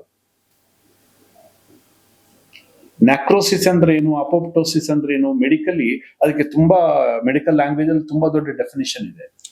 ಅದ್ರ ಬಗ್ಗೆ ನಾ ತುಂಬಾ ಡಿಟೇಲ್ ಆಗಿ ನಾ ಇದನ್ನ ಈಗ ಹೇಳಲಿಕ್ಕೆ ಹೋಗೋದಿಲ್ಲ. ಮತ್ತೆ ಪುನಃ ಮೆಡಿಕಲ್ ಸೈನ್ಸ್ ನಾನು ಟೀಚ್ ಮಾಡಿದಾಗ ಈ ಅಪೋಪ್ಟೋಸಿಸ್ ಆಗಬೇಕು, ಅದ್ರ ಜೊತೆಯಲ್ಲಿ ಉಳಿದ ಸೆಲ್ಗಳು ಸಾಯಬಾರದು. ಅದರಲ್ಲಿ ಇರ್ತಕ್ಕಂಥ IL-12 ಬಯೋಮಾರ್ಕರ್ ಎನ್ಹಾನ್ಸ್ ಆಗ್ಬೇಕು, ಬಾಡಿಯಲ್ಲಿ ಬಯೋಮಾರ್ಕರ್ ಎನ್ಹಾನ್ಸ್ ಆಗ್ಬೇಕು. ಸೊ ಈ ಎಲ್ಲ ಬ್ಯಾಲೆನ್ಸ್ ಅನ್ನ ಇಟ್ಕೊಂಡು, ಗಮನದಲ್ಲಿ ಇಟ್ಕೊಂಡು ಈ ಡ್ರಗ್ ಡಿಸೈನ್ ಅನ್ನ ಮಾಡ್ತಾ ಇದೆ. ನ್ಯಾನೋ ಡ್ರಗ್ ಅಥವಾ nano medicine, it is not A drug, it's A medicine. Market ಅಲ್ಲಿ ಸಿಗ್ತಾ ಇರ್ತಕ್ಕಂಥದ್ದು ಡ್ರಗ್, ದಟ್ ಇಸ್ ನಾಟ್, ಅದನ್ನ ನಾವು ಮೆಡಿಸಿನ್ ಅಂತ ನಾವು ಕರೀತೀವಿ. ಮೆಡಿಸಿನ್ ಬೇರೆ, ಡ್ರಗ್ ಬೇರೆ, ಸಣ್ಣ ಒಂದು ವ್ಯತ್ಯಾಸ ಇದೆ. ಜೀವನ ಶೈಲಿ ಬದಲಾದಾಗೆ ಕ್ಯಾನ್ಸರ್ ತುಂಬಾನೇ ಜಾಸ್ತಿ ಕಾಣ್ಲಿಕ್ಕೆ ಸಿಗ್ತಾ ಇದೆ. ಸೊ ನಿಮ್ಮ ಪ್ರಕಾರ ಜೀವನ ಶೈಲಿಯ ಯಾವ ರೀತಿಯ ಬದಲಾವಣೆ ನಮ್ಮ ಹಿಸ್ಟ್ರಿಯಲ್ಲಿ ಅಥವಾ ನಾವು ಹಿಂದೆ ನೋಡಿದ ಯಾವ ರೀತಿಯ ಬದಲಾವಣೆಗಳು ಇಷ್ಟೊಂದು ರೋಗ ನಮ್ಮ ಮೈಗಂಟಿಕೊಳ್ಳಕ್ಕೆ ಕಾರಣ ಆಯ್ತು? ಸುಖದ ಪರಿಕಲ್ಪನೆ ಬದಲಾಗಿ, ಹಿಂದಿನವರಿಗೆ ಶರೀರ ದಷ್ಟಪುಷ್ಟವಾಗಿರಬೇಕು, ಆರೋಗ್ಯಪೂರ್ಣವಾಗಿರಬೇಕು, ಶಕ್ತಿಶಾಲಿಯಾಗಿರಬೇಕು, ಮಲಗಿದ್ರೆ ಒಳ್ಳೆ ನಿದ್ರೆ ಬರಬೇಕು, ಮನಸ್ಸು ಆರೋಗ್ಯಪೂರ್ಣವಾಗಿರಬೇಕು, ಯೋಚನೆ ಆರೋಗ್ಯಪೂರ್ಣವಾಗಿರಬೇಕು. ಇದು ಅವರ ದೃಷ್ಟಿಯಲ್ಲಿ ಆರೋಗ್ಯದ ಮಾನದಂಡ ಆಗಿತ್ತು, ಸುಖದ ಮಾನದಂಡ ಆಗಿತ್ತು. ಇವತ್ತು ಹಾಗಲ್ಲ. ಸುಖದ ಮಾನದಂಡದಕ್ಕಿಂತ ಅವನ ಶ್ರೀಮಂತಿಕೆ, ಅವನ ದುಡ್ಡಿನ ರಾಶಿ, ಅದರ ಮಾನದಂಡ ದೊಡ್ಡದಾಗಿದೆ. ದುಡ್ಡಿನ ಸಂಪಾದನೆಯೇ ಬದುಕಿನಲ್ಲಿ ದೊಡ್ಡ ಉದ್ದೇಶ ಆಗಿದೆ ಬಿಟ್ರೆ, ಅದಕ್ಕೋಸ್ಕರ ಅವನು ಹೆಲ್ತ್ ಹೇಗೆ ಡಿಟೋರಿಯೇಟ್ ಆಗ್ತಾ ಇದೆ, ಏನ್ ಕಾಂಪ್ರಮೈಸ್ ಮಾಡ್ಕೊಂತ ಇದ್ದಾನೆ, ತನ್ನ ಯೋಜನೆ, ತನ್ನ ಪರಿಸ್ಥಿತಿ, ಜೀವನ ಶೈಲಿ ಎಲ್ಲಿ ಬದಲಾಗಿದೆ, ಎಲ್ಲಿ ಹಾಳಾಗಿದೆ, ಅದು ಯಾವುದನ್ನು ಯೋಚನೆ ಮಾಡೋ ಸ್ಥಿತಿಯಲ್ಲಿ ಅವನು ಇಲ್ಲೇ ಇಲ್ಲ. ಹೀಗೆಲ್ಲ ಮಾಡಿದ್ರೆ ಬದುಕಲಿಕ್ಕೆ ಆಗುದಿಲ್ಲ ಮಾರ್ರೆ. ನಮ್ಮ ಹತ್ರ ಎಲ್ಲ ನಾಳೆ ಹೊಟ್ಟೆ ಕೊಡೋರು ಯಾರು, ದುಡ್ಡು ಕೊಡೋರು ಯಾರು? ಈ ಪ್ರಶ್ನೆಗಳಿಗೆ ವಾದಕ್ಕೆ ನೀವು ಒಂದು ವಾದಕ್ಕೆ ಪ್ರತಿವಾದ ಮಾಡಿ, ತೊಂದರೆ ಇಲ್ಲ. ವಿತಂಡವಾದಕ್ಕೆ ಯಾವತ್ತೂ ಕೂಡ ಉತ್ತರ ಇರುವುದಿಲ್ಲ, ಉತ್ತರವೇ ಇರುವುದಿಲ್ಲ. ಅದಕ್ಕೆ ನೀವೇ ಬುದ್ಧಿವಂತರು ಅಂತ ನೀವು ಮೆರೆದಾಡ್ಕೊಂಡು ಹೋಗ್ತೀರಷ್ಟೇ. ವಿತಂಡವಾದ ಮಾಡ್ತಕ್ಕಂಥವ್ರು ನಾವು ಕೈ ಮುಗಿದು ಕಳಿಸ್ಬೇಕಾಗತ್ತೆ. ಸೊ ಹೀಗೆ ಇವತ್ತಿನ ಸುಖದ ಮಾನದಂಡ ಬದಲಾಗಿದೆ, ಆರೋಗ್ಯದ ಮಾನದಂಡ ಬದಲಾಗಿದೆ. ನಾವು ಇವತ್ತು ಬೇಳೆ ಕಾಳುಗಳನ್ನು ತಿನ್ನೋದು ಬಿಟ್ಟಿದ್ದೀವಿ. ಮನೆಯಲ್ಲಿ ಹೊಟ್ಟೆ ತುಂಬ ಬೆಳಿಗ್ಗೆ ತಿಂಡಿ ಮಾಡೋದಿಲ್ಲ, ಪ್ರೋಟೀನ್ ತಗೊಂತೀವಿ, ಪ್ರೋಟೀನ್ ಶೇಕೆ ಕುಡಿತೀವಿ. ಬಾಡಿಯಲ್ಲಿ ಮಸಲ್ ಬರುತ್ತೆ ಬಿಟ್ಟರೆ ಬಾಡಿಯಲ್ಲಿ ಶಕ್ತಿ ಬರುವುದಿಲ್ಲ. ನಿಮ್ಮ ಇಮ್ಯೂನ್ ಸಿಸ್ಟಮ್ ಹೇಗೆ ಅಪ್ ಆಗತ್ತೆ, ಇಮ್ಯೂನ್ ಸಿಸ್ಟಮ್ ಹೇಗೆ ಸ್ಟ್ರಾಂಗ್ ಆಗತ್ತೆ? ತಾಯಿಯಂದ್ರು ಸೌಂದರ್ಯಕ್ಕೋಸ್ಕರ ಎದೆ ಹಾಲನ್ನು ಕುಡಿಸೋದಿಲ್ಲ, ಬಾಟ್ಲಿ ಹಾಲನ್ನೇ ಜಾಸ್ತಿ ಕುಡಿಸ್ತಾರೆ. ಯಾಕಂದ್ರೆ ಅವರಿಗೆ ಪುರುಸೊತ್ತಿಲ್ಲ, ಕೆಲ್ಸಕ್ಕೆ ಹೋಗ್ಬೇಕು. ಸೊ ಅದರ ಪರಿಣಾಮವಾಗಿ ಮಗುವಿನಲ್ಲಿ ಯಾವೊಂದು ಇನೇಟ್ ಇಮ್ಯೂನ್ ಸಿಸ್ಟಮ್ ಇದೆಯಲ್ಲ, ನೇಟಿವ್ ಸಿಸ್ಟಮ್ ಸ್ಟ್ರೆಂತ್ ಇದೆಯಲ್ಲ, ಅದು ಡೆವಲಪ್ ಆಗುದೇ ಇಲ್ಲ ಮನುಷ್ಯನಲ್ಲಿ. ಯಾರು ಹೆಚ್ಚು ದಿನಗಳ ಕಾಲ ತಾಯಿ ಹಾಲನ್ನು ಕುಡಿದು ಬೆಳೆದಿರ್ತಾನೆ, ಅವನ ಆರೋಗ್ಯ ಸ್ವಾಭಾವಿಕವಾಗಿ ಗಟ್ಟಿರುತ್ತೆ. ಯಾರು ಟಾನಿಕ್ ಅನ್ನು ಕುಡಿದು ಬೆಳೆದಿರ್ತಾನೆ, ಅವನು ಯಾವತ್ತೂ ಕೂಡ ಶ್ರೇಷ್ಠ ವ್ಯಕ್ತಿಯಾಗಿ ಬದುಕಬಹುದು ಅಷ್ಟೇ. ಇದರ ಪರಿಣಾಮವಾಗಿನೇ ನಮ್ಮ ಲೈಫ್ ಸ್ಟೈಲ್ ಚೇಂಜ್ ಆಗಿದೆ. ನಾನು ಜಾಸ್ತಿ ಹೊತ್ತು ಕೆಲಸ ಮಾಡಿದ್ರೆ ಜಾಸ್ತಿ ಸಂಪಾದನೆ ಮಾಡ್ತೀನಿ, ಅಲ್ಲಿ ಹೋಗಿ ಆಫೀಸಲ್ಲಿ ಕೆಲಸ ಮಾಡೋದ್ರ ಜೊತೆಗೆ ಇಲ್ಲಿ ಬಂದು ಪಾರ್ಟ್ ಟೈಮ್ ಜಾಬ್ ಮಾಡ್ತೀನಿ, ಇಲ್ಲೂ ಕುತ್ಕೊಂಡು ಸಾಫ್ಟ್ವೇರ್ ವರ್ಕ್ ಮಾಡ್ತೀನಿ. ಮತ್ತೆ ಶಾರೀರಿಕ ಶ್ರಮ ಇವತ್ತು ಅದು ಸುಖ ಅಲ್ಲ ಅಂತ ಭಾವಿಸ್ಬಿಟ್ಟಿದ್ದೀವಿ ನಾವು. ಶಾರೀರಿಕವಾಗಿ ಏನು ಶ್ರಮ ಹಾಕ್ತೀವಲ್ಲ, ಇದರ ಪರಿಣಾಮವಾಗಿ ನಮ್ಗೆ ಏನ್ ಹೆಲ್ತ್ ಮೇಂಟೈನ್ ಆಗ್ತಿತ್ತು, ಇದು ಇವತ್ತು ಸುಖ ಅಲ್ಲ.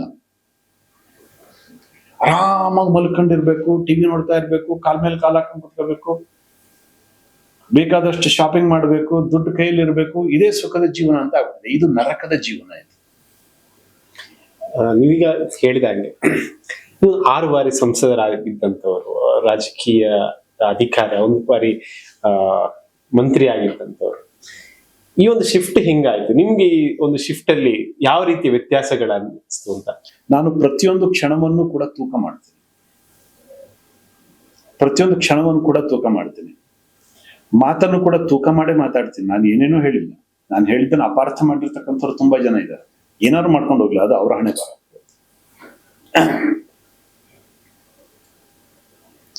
ನನ್ನ ಸಮಯ, ನನ್ನ ಯೋಚನೆ, ಇದಕ್ಕೆ ಎಷ್ಟು ಬೆಲೆ ಸಿಗ್ತಾ ಇದೆ,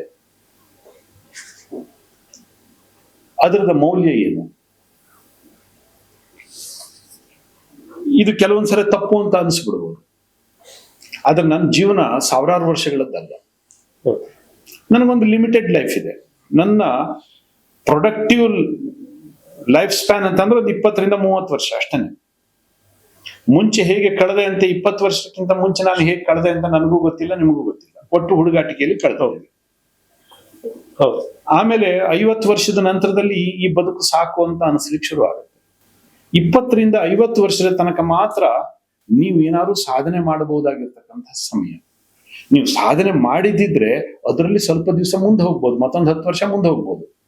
ಏನು ಇಲ್ದೇನೆ ಹೊಸ ಯುದ್ಧವನ್ನ ನೀವು ಸ್ವೀಕಾರ ಮಾಡೋ ಸ್ಥಿತಿಯಲ್ಲಿ 50 ವರ್ಷದ ನಂತರದಲ್ಲಿ ಇರುವುದಿಲ್ಲ. ಹೊಸ ಯುದ್ಧವನ್ನ ಸ್ವೀಕಾರ ಮಾಡ್ತೀನಿ, ನಾನು ಎದುರಿಸ್ತೀನಿ, ಹೊಸದಾಗಿ ಬ್ರಹ್ಮ ಸೃಷ್ಟಿಯನ್ನ ಮಾಡ್ತೀನಿ. ಇದು 50 ವರ್ಷದ ನಂತರದಲ್ಲಿ ಆ ಇಚ್ಛಾಶಕ್ತಿ ಸ್ವಾಭಾವಿಕವಾಗಿ ಇರುವುದು ಕಡಿಮೆ. ಈ ಹಿಂದಿನ 20 ವರ್ಷ ಹೋಯ್ತು. 50 ವರ್ಷದ ನಂತರದಲ್ಲಿ ಸ್ವಾಭಾವಿಕ ಇಚ್ಛಾಶಕ್ತಿಯನ್ನು ಕಳ್ಕೊಳ್ತಾ ಬರ್ತೀವಿ ನಿಧಾನವಾಗಿ. ಅದು ವಯೋಸಹಜ. ಈ 20 ರಿಂದ 50 ವರ್ಷ ಇದೆಯಲ್ಲ, 30 ವರ್ಷಗಳ ಕಾಲಖಂಡ ಇದೆಯಲ್ಲ, ನಿಮ್ಮ ಬದುಕಿನಲ್ಲಿ ಎಲ್ಲದೂ ಸಾಕಾರಗೊಳ್ಳಬೇಕು. ನೀವು ಎಲ್ಲ ಸುಖವನ್ನು ಆವಾಗಲೇ ಅನುಭವಿಸಬೇಕು. ಎಲ್ಲದನ್ನೂ ಕೂಡ ಸಾಧನೆಯನ್ನು ಅವತ್ತೇ ಮಾಡಬೇಕು. ಆ ಸಮಯ ತುಂಬಾ ಪ್ರಿಸೈಸ್ಡ್. ಅಲ್ಲಿ ನಿಮಗೆ ಜೂಜಾಡ್ಲಿಕ್ಕೆ ಸಮಯ ಇಲ್ಲ. ನೀವು ಆತರ ಮಾಡಿದಿರಿ ಅಂತಾದ್ರೆ ನಿಮ್ಮ ಬದುಕು ವ್ಯರ್ಥ ಅಂತ ಅರ್ಥ. ಏನಾದ್ರೂ ಹುಚ್ಚು ಭ್ರಮೆಯಲ್ಲಿ ನಾನು ಇವತ್ತು ಚಿನ್ನದ ಸಿಂಹಾಸನದಲ್ಲಿ ಕುತ್ಕೊಂಡಿದ್ದೀನಿ, ಇದೇ ಪರ್ಮನೆಂಟ್ ಅಂತ ಭಾವಿಸಿದ್ರೆ, ನಾನು ಇದ್ರಲ್ಲಿ ಮಾಡ್ತಾ ಇದ್ದೀನಿ, ಸೆಂಟರ್ ಪಾಯಿಂಟ್ ಅಲ್ಲಿ ಇದ್ದೀನಿ, ಯಾವುದು ಜೀವನದಲ್ಲಿ ಶಾಶ್ವತ ಅಲ್ಲ. ಶಾಶ್ವತ ಅಂತ ಭಾವಿಸಿರ್ತಕ್ಕಂಥವ್ರು ಬಹುತೇಕ ಅವರಿಗಿಂತ ದೊಡ್ಡ ಮೂರ್ಖರು ಮತ್ತೆ ಯಾರೂ ಇರ್ಲಿಕ್ಕಿಲ್ಲ. ನನಗೆ ಇದರ ಸಂಪೂರ್ಣ ಅರಿವಿತ್ತು. ಮತ್ತು ನಾನು ಕುಳಿತಿರ್ತಕ್ಕಂಥ ಕುರ್ಚಿ ಅದು ಪರ್ಮನೆಂಟ್ ಅಲ್ಲ ಅನ್ನೋದು ಮುಂಚೆನೂ ಗೊತ್ತಿತ್ತು ನನಗೆ. ಡೇ 1 ನಾ ಹೇಳ್ತಾ ಬಂದಿದ್ದೀನಿ. ಭಗವಂತ ಈಗ ಈ ಸ್ಥಾನವನ್ನ ಕೊಟ್ಬಿಟ್ಟಿದ್ದಾನೆ, ಆದ್ರೆ ಎಷ್ಟು ದಿವಸ ಅಂತ ಗೊತ್ತಿಲ್ಲ. ಒಂದು ಭಗವಂತ ಕಿತ್ಕೊಂತಾನೋ ಅಥವಾ ನಾನೇ ಇದನ್ನ ಬಿಟ್ಟು ಹೋಗ್ತೀನೋ ಗೊತ್ತಿಲ್ಲ ಅಂತ ಎಷ್ಟೋ ನನ್ನ ಭಾಷಣಗಳಲ್ಲಿ ಕೇಳಿ ನೋಡಿ. ಎಷ್ಟೋ ಭಾಷಣಗಳಲ್ಲಿ, 100 ಭಾಷಣಗಳಲ್ಲಿ ಹೇಳಿದ್ದೀನಿ. ಒಂದು ನಾನು ಹೋಗ್ತೀನಿ, ಅದಿಲ್ಲಾದ್ರೆ ಭಗವಂತ ನನ್ನನ್ನು ಕಳಿಸ್ತಾನೆ, ಎರಡರಲ್ಲಿ ಒಂದಾಗತ್ತೆ. ಈ ಕುರ್ಚಿ ಪರ್ಮನೆಂಟ್ ಅಂತೂ ಅಲ್ಲ.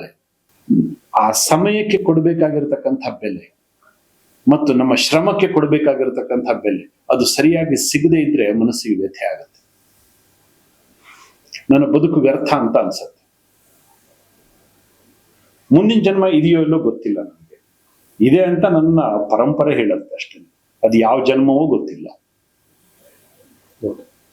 ಗೊತ್ತಿಲ್ಲದ ಬದುಕನ್ನ ನಂಬಿ ಕೂತ್ಕೊಳ್ಳುವಷ್ಟು ಮೂರ್ಖನೂ ನಾನಲ್ಲ. ಅದಕ್ಕೋಸ್ಕರ ಈ ಜನ್ಮದಲ್ಲಿ ಇಷ್ಟು ಸಮಯಗಳ ಕಾಲ ಭಗವಂತ ಸರಿಯಾಗಿರ್ಬೇಕು, ಖುಷಿಯಾಗಿರ್ಬೇಕು, ಮತ್ತು ಏನೋ ಸಾಧನೆ ಮಾಡಿ ಹೋಗ್ಬೇಕು, ಏನೋ ಒಂದು ಹೊಸತನ ಕೊಟ್ಟು ಹೋಗ್ಬೇಕು. ಇವತ್ತು ಗ್ರೀನ್ ನ್ಯಾನೋ ಮೆಡಿಸಿನ್ ಜಗತ್ತಿಗೆ ಕೊಡುಗೆ. ಇದನ್ನ ಆಯುರ್ವೇದ ಏನಾದ್ರೂ ಸರಿಯಾಗಿ ಬಳಸ್ಕೊಂಡ್ಬಿಟ್ರೆ, ಆಯುರ್ವೇದಿಕ್ ಇಂಡಸ್ಟ್ರಿ ಇದನ್ನ ಬಳಸ್ಕೊಂಡ್ಬಿಟ್ರೆ, ಮುಂದಿನ ಒಂದು 1000 ವರ್ಷಗಳ ಕಾಲ ಇದೊಂದು ಎವಿಡೆನ್ಸ್ ಬೇಸ್ಡ್ ಮೆಡಿಸಿನ್ ಅಂತ ನಾವು ಪ್ರೂವ್ ಮಾಡಿ ಹೋಗ್ಬೋದು. ಅಲೋಪತಿಕ್ ಮೆಡಿಸಿನ್ ಒಂದೇನೆ ಎವಿಡೆನ್ಸ್ ಬೇಸ್ಡ್ ಮೆಡಿಸಿನ್ ಅಲ್ಲ, ಆಯುರ್ವೇದ ಕೂಡ ಎವಿಡೆನ್ಸ್ ಬೇಸ್ಡ್ ಮೆಡಿಸಿನ್ ಅಂತ ನಾವು ಪ್ರೂವ್ ಮಾಡಿ ಕೊಡ್ಬೋದು. ನನ್ನ ಒಂದೊಂದು ಅಕ್ಷರದಲ್ಲಿಯೂ ಕೂಡ ತೂಕ ಇದೆ, ಗೊತ್ತಿರಲಿ. ನಾನು ಯೋಚನೆ ಮಾಡಿ ಮಾತಾಡ್ತಾ ಇದ್ದೀನಿ. ಆಯುರ್ವೇದ ಎವಿಡೆನ್ಸ್ ಬೇಸ್ಡ್ ಮೆಡಿಸಿನ್ ಅಂತ ಆಗಬೇಕು ಅಂತಂದ್ರೆ ಇವತ್ತಿನ ಗ್ರೀನ್ ನ್ಯಾನೋ ಟೆಕ್ನಾಲಜಿ ಅದಕ್ಕೆ ಅನಿವಾರ್ಯ. ಸ್ಟ್ಯಾಂಡರ್ಡ್ ಸೆಟ್ ಮಾಡಬೇಕು. ಸ್ಟ್ಯಾಂಡರ್ಡ್ ಸೆಟ್ ಮಾಡಬೇಕು, ಪ್ರೋಟೋಕಾಲ್ ಸೆಟ್ ಮಾಡಬೇಕು, ಎವಿಡೆನ್ಸ್ ಅನ್ನ ಕ್ಲಿನಿಕಲ್ ಇದರಲ್ಲಿ ರಿಸರ್ಚ್ ನಲ್ಲಿ ಎವಿಡೆನ್ಸ್ ಕ್ರಿಯೇಟ್ ಮಾಡಬೇಕು, ಕ್ಲಿನಿಕಲ್ ಪ್ರೂಫ್ಸ್ ಕ್ರಿಯೇಟ್ ಮಾಡಬೇಕು. ಇದು ಹಾಗೇನೆ ನ್ಯಾಚುರಲ್ ಮಾಲಿಕ್ಯೂಲ್ ಅಲ್ಲಿ ಸಾಧ್ಯವೇ ಇಲ್ಲ. ಒಂದು ಬಯೋ ಅವೈಲಬಿಲಿಟಿ, ಮತ್ತೊಂದು ಬಯೋ ಸ್ಟೆಬಿಲಿಟಿ ನ್ಯಾಚುರಲ್ ಮಾಲಿಕ್ಯೂಲ್ ಸಾಧ್ಯನೇ ಇಲ್ಲ. ಬಾಡಿ ಮೆಟಬಾಲಿಕ್ ಸಿಸ್ಟಮ್ ಅದನ್ನಷ್ಟು ಮೆಟಬಲೈಸ್ ಮಾಡ್ತಾರೆ. ಅದಕ್ಕೋಸ್ಕರ ಆಯುರ್ವೇದದಲ್ಲಿ ಎಫಿಕಸಿ ಸ್ವಲ್ಪ ಕಡಿಮೆ. ಸ್ಟ್ಯಾಂಡರ್ಡ್ ಇನ್ನು ಸಿಂಥೆಟಿಕ್ ಮಾಲಿಕ್ಯೂಲ್ ಅನ್ನ ಯಾವತ್ತೂ ಕೂಡ ಬಾಡಿ ಮೆಟಬಲೈಸ್ ಮಾಡ್ಲಿಕ್ಕೆ ಆಗುದಿಲ್ಲ ಅಷ್ಟು ಬೇಗ. ಅದಕ್ಕೋಸ್ಕರ ಎಫಿಕಸಿ ಜಾಸ್ತಿ, ಬೇಗ ಆಗತ್ತೆ. ನ್ಯಾನೋ ಟೆಕ್ನಾಲಜಿ ಬೇರೆ ಎಲ್ಲೆಲ್ಲ ಅಪ್ಲೈ ಆಗತ್ತೆ ಅಂತ ಒಂದು ಮದ್ದು ಹೇಳಿದ್ರಿ, ಮತ್ತೆ ಒಂದು ಕೃಷಿ, ಇದಲ್ಲದೆ ಯಾವ್ದಾದ್ರು ಕ್ಷೇತ್ರಗಳಲ್ಲಿ ಈ ಹೈಡ್ರೋಜೆಲ್ ನಿಮ್ದೊಂದು ಪ್ರಾಜೆಕ್ಟ್ ಏನದು ಅಂತ? Soil to space, cell to system, ನಾವು ಅದನ್ನ ಹೇಳ್ತೀವಿ. Soil to space, cell to system. ನಿಮಗೆ ನ್ಯಾನೋ ಟೆಕ್ನಾಲಜಿ ಬೇಕು. ಮುಂಚೆ ಇನ್ಫಾರ್ಮೇಶನ್ ಟೆಕ್ನಾಲಜಿ ಅದು ಈ ಜಗತ್ತಿನಲ್ಲಿ ಆಗ್ಲೇ ಕಂಡುಬಿಡ್ತಾ ಇತ್ತು. ಈಗ 40 ವರ್ಷದ ಹಿಂದೆ ಅವತ್ತು ಯಾರಿಗೂ ಕೂಡ ಅದರದ್ದು ಅರಿವಿರಲಿಲ್ಲ. ಈ ಡಬ್ಬ ಏನ್ ಮಾಡುತ್ತೆ, ಈ ಕಂಪ್ಯೂಟರ್ ಏನ್ ಮಾಡುತ್ತೆ, ಇದೆಲ್ಲ ನಗಾಡ್ತಿದ್ರು. ಇದೆಲ್ಲ ಹುಚ್ಚು ಭ್ರಮೆ. ಇವತ್ತು IT ಇಲ್ದೇನೆ ನಾವು ಮಾತಾಡ್ತಕ್ಕಂಥ ಸ್ಪೀಕರ್ ಕೂಡ ಕೆಲಸ ಮಾಡುವುದಿಲ್ಲ, ನಿಮ್ಮ ಮೊಬೈಲ್ ಕೂಡ ಕೆಲಸ ಮಾಡುವುದಿಲ್ಲ, ನಿಮ್ಮ ತಲೆ ನಿಂತು ಹೋಗುತ್ತೆ. ಅಷ್ಟರ ಮಟ್ಟಿಗೆ ಹಾಕ್ತಕ್ಕಂಥ ಬಟ್ಟೆಗೂ ಕೂಡ ಇವತ್ತು IT ಬೇಕು, ಶೂಗೂ IT ಬೇಕು, ಪ್ರಿಪೇರ್ ಮಾಡ್ತಕ್ಕಂಥ ಫುಡ್ಗೂ ಕೂಡ ಇವತ್ತು IT ಬೇಕು. IT ಇಲ್ಲದೇನೆ ಇವತ್ತು ಜೀವನದಲ್ಲಿ ಏನೂ ಇಲ್ಲೇ ಇಲ್ಲ, ಆ ಮಟ್ಟಿಗೆ ಆಗಿದೆ. ನ್ಯಾನೋ ಕೂಡ ಹಾಗೇನೆ. ಇದೊಂದು ಪ್ಲಾಟ್ಫಾರ್ಮ್ ಟೆಕ್ನಾಲಜಿ. ನಾಳೆ ನಿಮ್ಗೆ ಬಟ್ಟೆಗೆ ಬೇಕು, ನಿಮ್ಮ ಫುಡ್ಗೆ ಬೇಕು, ನಿಮ್ಮ ಹೆಲ್ತ್ಗೆ ಬೇಕು, ಸ್ಪೇಸ್ ಸೈನ್ಸ್ಗೆ ಬೇಕು, ಮೆಟಲರ್ಜಿಯಲ್ಲಿ ಬೇಕು, ಸಾಯಿಲ್ಗೆ ಬೇಕು, ಎಲ್ಲದಕ್ಕೂ ಕೂಡ ಬೇಕಾಗುತ್ತೆ. ಎಲೆಕ್ಟ್ರಾನ್ಸ್ ಮಾಡ್ಲಿಕ್ಕೆ ಬೇಕಾಗುತ್ತೆ, ಎಲ್ಲದಕ್ಕೂ ಕೂಡ. ಯಾವುದನ್ನು ಹೇಳಿ ಅದಕ್ಕೆ ಹೇಳ್ತೀವಿ, soil to space, cell to system, nano is required. ಇವತ್ತು ಹೇಳಿದ್ರೆ ಅರ್ಥ ಆಗ್ಲಿಕ್ಕಿಲ್ಲ ಯಾಕೆ ಹೀಗೆ ಅಂತ. ಬಹುತೇಕ ಮುಂದಿನ ದಿವಸದಲ್ಲಿ ಕಾದು ನೋಡಿ. ಕದಂಬ ಅಥವಾ ನಿಮ್ಮ ಸಂಸ್ಥೆ ಯಾವ್ದೆಲ್ಲ ಒಂದು ಕ್ಷೇತ್ರದಲ್ಲಿ ನ್ಯಾನೋ ಟೆಕ್ನಾಲಜಿನ ಅಪ್ಲಿಕೇಶನ್ಸ್ ಅನ್ನ ಇದು ಮಾಡ್ತೀವಿ? ನಾವೀಗ ಒಂದು ನ್ಯಾನೋ ಮೆಡಿಸಿನ್ಸ್, ಮಾಲಿಕ್ಯುಲರ್ ನ್ಯೂಟ್ರಿಷನ್, ಆಮೇಲೆ ಬೇರೆ ಬೇರೆ ಡಿಸ್ಇನ್ಫೆಕ್ಟೆಂಟ್ಸ್, ಇನ್ಫೆಕ್ಷನಲ್ ಡಿಸೀಸ್ ಬಗ್ಗೆ ಯೂನಿವರ್ಸಲ್ ಆಂಟಿಬಯೋಟಿಕ್ ನಾವು ಇವತ್ತು ಡೆವಲಪ್ ಮಾಡಿದ್ವಿ. ಸುಮಾರು 44ಕ್ಕೂ ಜಾಸ್ತಿ ಕ್ಯಾನ್ಸರ್ ಮೆಡಿಸಿನ್ ಅನ್ನ ಡೆವಲಪ್ ಮಾಡಿದ್ವಿ. 150ಕ್ಕೂ ಜಾಸ್ತಿ ಮೆಡಿಸಿನ್ ಅನ್ನ ಬೇರೆ ಬೇರೆ ರೋಗಗಳಿಗೆ, ನಾವು ಕಾಗ್ನಿಟಿವ್ ಡಿಸಾರ್ಡರ್ಸ್ ಇರಲಿ ಅಥವಾ ನ್ಯೂರೋ ಡಿಜನರೇಟಿವ್ ಡಿಸಾರ್ಡರ್ಸ್ ಇರಲಿ, ಅದಕ್ಕೆಲ್ಲದಕ್ಕೂ ಕೂಡ ಇವತ್ತು ಮೆಡಿಸಿನ್ ಆಗಿದೆ. ಇದೆಲ್ಲದೂ ಕೂಡ ನಮ್ಮದೇ ಕ್ಲಿನಿಕ್ ನಲ್ಲೇ ಎಲ್ಲ ಪೇಷಂಟ್ಗಳು ಬಂದು ತಗೊಂಡು ಹೋಗ್ತಾ ಇದ್ದಾರೆ. ಕ್ಯೂರಿಯಾಸಿಟಿಗೆ ನಾವು ಮಾಡಿದ್ದಲ್ಲ, ರಿಕ್ವೈರ್ಮೆಂಟ್ ಬೇಸ್ಡ್ ಫಾರ್ಮುಲೇಷನ್ಸ್ ಇವೆಲ್ಲ. ಇತ್ತೀಚೆಗಷ್ಟೇ ಎಲಿಸ್ ಫಿಶಲ್ ಅವಾರ್ಡ್ ನಮಗೆ US ದಲ್ಲಿ ಸಿಕ್ತು ನಮ್ಮ ಕ್ಯಾನ್ಸರ್ ಮೆಡಿಸಿನ್ಗೆ. It's a global pioneering effort. ಜಗತ್ತಿನ ಬೇರೆ ಬೇರೆ ಕಡೆಗಳಲ್ಲಿ, ಅದು ಗ್ರೀಸ್ ಇರಲಿ, ಬ್ರೆಜಿಲ್ ಇರಲಿ, US ಇರಲಿ ಅಥವಾ ಜಪಾನ್ ಇರಲಿ, ಎಲ್ಲ ಕಡೆಗಳಲ್ಲಿ ಇವತ್ತು ನಮ್ಮ ರಿಸರ್ಚ್ ಸೆಂಟರ್ಗಳಿದ್ದಾವೆ. ಜಪಾನ್ದಲ್ಲಿ ನಮ್ಮ ಪ್ರಾಡಕ್ಟ್ ಹೋಗುತ್ತೆ, ನಾವು ಇಂಡಿಯಾದಲ್ಲೇ ಕೊಟ್ಟಿಲ್ಲ. ಫಸ್ಟ್ ಟೈಮ್ ತುಂಬಾ ಸ್ಟ್ರಿಂಜೆಂಟ್ ನಾರ್ಮ್ಸ್ ಇರತಕ್ಕಂಥದ್ದು ಜಗತ್ತಿನಲ್ಲಿ, ಅದು US ಅಲ್ಲ, ಎಲ್ಲೂ ಅಲ್ಲ, ಜಪಾನ್ದಲ್ಲಿ ಪ್ರಾಡಕ್ಟ್ ಪಾಸ್ ಆಯ್ತು ಅಂತ ಆದ್ರೆ ಜಗತ್ತಲ್ಲಿ ಎಲ್ಲ ಕಡೆ ಹೋಗುತ್ತೆ. ಅದಕ್ಕೋಸ್ಕರ ಫಸ್ಟ್ ಅಟೆಂಪ್ಟ್ ನಾವು ಜಪಾನ್ದಲ್ಲೇ ಮಾಡಿದ್ವಿ, ಪಾಸ್ ಆಗೋಯ್ತು. ಜಪಾನ್ದಲ್ಲಿ ಇವತ್ತು ನಮ್ಮ ಪ್ರಾಡಕ್ಟ್ ಹೋಗ್ತಾ ಇದೆ. ಒಂದು ಕಳೆದ ವಾರ ನಾನು ನಿಮ್ಮ ಹತ್ರ ಮಾತಾಡಬೇಕಾದ್ರೆ, ಈ ವಿಶ್ವದಲ್ಲಿ ಐರನ್ ಡಿಫಿಷಿಯನ್ಸಿ ಜಾಸ್ತಿ, ನೀವು ಅದಕ್ಕೊಂದು ಚಾಕ್ಲೇಟ್ ಇದು ಮಾಡಿ, ಏನದು ವಿಶೇಷತೆ ಅಂತ? ನಾವು ಅದಕ್ಕೆ ನ್ಯಾನೋ ಬಯೋ ಐರನ್ ಅಂತ ಕರಿತೀವಿ. ಈಗ ಐರನ್ ಸಪ್ಲಿಮೆಂಟ್ ಎಲ್ಲರಿಗೂ ಕೂಡ ಕಾಮನ್, ಸಾಮಾನ್ಯವಾಗಿ ಕೊಡ್ತಾರೆ. ಅದರಲ್ಲಂತೂ ಹೆಣ್ಮಕ್ಳಿಗಂತೂ ಕಾಮನ್, ಅದೊಂದು ಪ್ರೋಟೋಕಾಲ್. ಪ್ರೆಗ್ನೆನ್ಸಿ ಟೈಮ್ದಲ್ಲಿ more than 50% population they are anemic. ನಮ್ಮ ಇತ್ತೀಚೆಗಿನ ಇಂಡಿಯಾ ಡೇಟಾ ನೋಡಿದಾಗ ನಮಗೆ ನಿಜಕ್ಕೂ ಶಾಕ್ ಆಗುತ್ತೆ. It's exceeding more than 60% anemic patient. ಇದ್ರ ಪರಿಣಾಮ ಏನಾಗುತ್ತೆ, ಎಂಟೈರ್ ನ್ಯಾಷನಲ್ GDP ಇದು ಸಫರ್ ಆಗುತ್ತೆ. ನಿಮಗೆ ಶಕ್ತಿ ಇಲ್ಲದಿದ್ರೆ ಏನಾಗುತ್ತೆ, ನಿಮ್ಮ ಪ್ರೊಡಕ್ಟಿವಿಟಿ ಕಡಿಮೆ ಆಗುತ್ತೆ. ನಿಮ್ಮ ಪ್ರೊಡಕ್ಟಿವಿಟಿ ಕಡಿಮೆ ಆದ್ರೆ ಅಲ್ಟಿಮೇಟ್ಲಿ ಸಫರ್ ಆಗೋದು ಯಾವುದು, ನೇಷನ್. ನೀವು 8 ತಾಸು ಕೆಲಸ ಮಾಡೋ ಬದಲು 4 ತಾಸು ಕೆಲಸ ಮಾಡಿದ್ರೆ ನಿಮ್ಮ ಪ್ರೊಡಕ್ಟಿವಿಟಿ ಎಷ್ಟು ಕಡಿಮೆ ಆಯ್ತು. ಅರ್ಧ ಕಡಿಮೆ. ಹಾ, ನಿಮಗೆ ಇದ್ರ ಪರಿಣಾಮ ನ್ಯಾಷನಲ್ GDP ಗ್ರೋತ್ ಎಷ್ಟು ಕಡಿಮೆ ಆಯ್ತು? ಅರ್ಧ. ದೇಶದ 50% ಪಾಪ್ಯುಲೇಷನ್ ಇವತ್ತು ಎನಿಮಿಕ್ ಅಂತಂದ್ರೆ ಅವ್ರದ್ದು ಪ್ರೊಡಕ್ಟಿವಿಟಿ ಕಡಿಮೆ ಆಗಿದೆ ಅಂತ ಅರ್ಥ. ಬೇಗ ಸುಸ್ತಾಗ್ಬಿಡುತ್ತೆ, ಹೆಚ್ಚು ಲಾಂಗಿಟಿವಿಟಿ ಸಿಗುದಿಲ್ಲ, ಎಂಡ್ಯೂರೆನ್ಸ್ ಇರುವುದಿಲ್ಲ. ನೀವು 4 ತಾಸು ಮಾತಾಡ್ಬೇಕಂದ್ರೆ ಮಾತಾಡ್ಲಿಕ್ಕೂ ಆಗುದಿಲ್ಲ ನಿಮ್ಮ ಹತ್ರ, ಶಕ್ತಿ ಇರೋದಿಲ್ಲ. ಹಾ, ಸೊ ಇದಕ್ಕೆ ನೀವು ಪರಿಹಾರ ಏನು? ಬಾಡಿಯಲ್ಲಿ ಇರತಕ್ಕಂಥ ಮೈಕ್ರೋನ್ಯೂಟ್ರಿಯೆಂಟ್ಸ್, ಅದರಲ್ಲಿ ಐರನ್ ತುಂಬಾ ಇಂಪಾರ್ಟೆಂಟ್ ರೋಲ್ ಅನ್ನ ನಿಭಾಯಿಸುತ್ತೆ. ಐರನ್ ಡಿಫಿಷಿಯನ್ಸಿ ಎಲ್ಲ ಕಡೆಗಳಲ್ಲಿದೆ, ಅದರಲ್ಲಂತೂ ಹೆಣ್ಮಕ್ಳಲ್ಲಿ ಅದು ಕಾಮನ್, ಸಾಮಾನ್ಯವಾಗಿ ಇದ್ದೇ ಇರುತ್ತೆ. ಮಾರ್ಕೆಟ್ ಅಲ್ಲಿ ಐರನ್ ಸಪ್ಲಿಮೆಂಟ್ ಕೊಡ್ತಾರೆ. ಇದನ್ನು ಬಹುತೇಕ ಗಂಡಸರಿಗಿಂತ ಹೆಚ್ಚು ಅರ್ಥ ಆಗ್ತಕ್ಕಂಥದ್ದು ಹೆಣ್ಮಕ್ಳಿಗೆ. ವಾಂತಿಗೆ ಬರುತ್ತೆ, ವಾಕರಿಕೆ ಬರುತ್ತೆ ಅವರಿಗೆ. ಐರನ್ ಸಪ್ಲಿಮೆಂಟ್ ಈ ಜಂಗ್ ತಿಂದ ಕಬ್ಬಣ ತಿಂದಂಗ ಆಗುತ್ತೆ. ಜಂಗ್ ಹಿಡಿದಿರ್ತದಲ್ಲ, ಅದ್ರದ್ದು ಪರಿಮಳ ಹೇಗಿರುತ್ತೆ, ಅದ್ರ ತಿಂದ್ರೆ ಬಾಯಲಿಟ್ರೆ ಹೇಗಿರುತ್ತೆ, ಸೇಮ್ ಅದೇ ಐರನ್ ಸಪ್ಲಿಮೆಂಟ್, ಅದನ್ನೇ ಕೊಡ್ತಾರೆ. ನಾವು ನ್ಯಾನೋ ಬಯೋ ಐರನ್ ಅನ್ನ ನ್ಯಾನೋ ಟೆಕ್ನಾಲಜಿಯಲ್ಲಿ ನಾವು ಡೆವಲಪ್ ಮಾಡಿದ್ವಿ. ಇವತ್ತಿನ ಮಾರ್ಕೆಟ್ ಅಲ್ಲಿ ಏನ್ ಲಭ್ಯ ಇದೆ, ಐರನ್ ಸಪ್ಲಿಮೆಂಟ್ ಲಭ್ಯ ಇದೆ, ಇದ್ರದ್ದು ಬಯೋ ಅವೈಲಬಿಲಿಟಿ 4 to 8%, 10%, ಅದಕ್ಕಿಂತ ಜಾಸ್ತಿ ಇಲ್ಲ. ಅದು ಕ್ವಶನೇಬಲ್. ನಮ್ದು 99.99% ಎಫಿಕಸಿ ಬಯೋ ಅವೈಲಬಿಲಿಟಿ.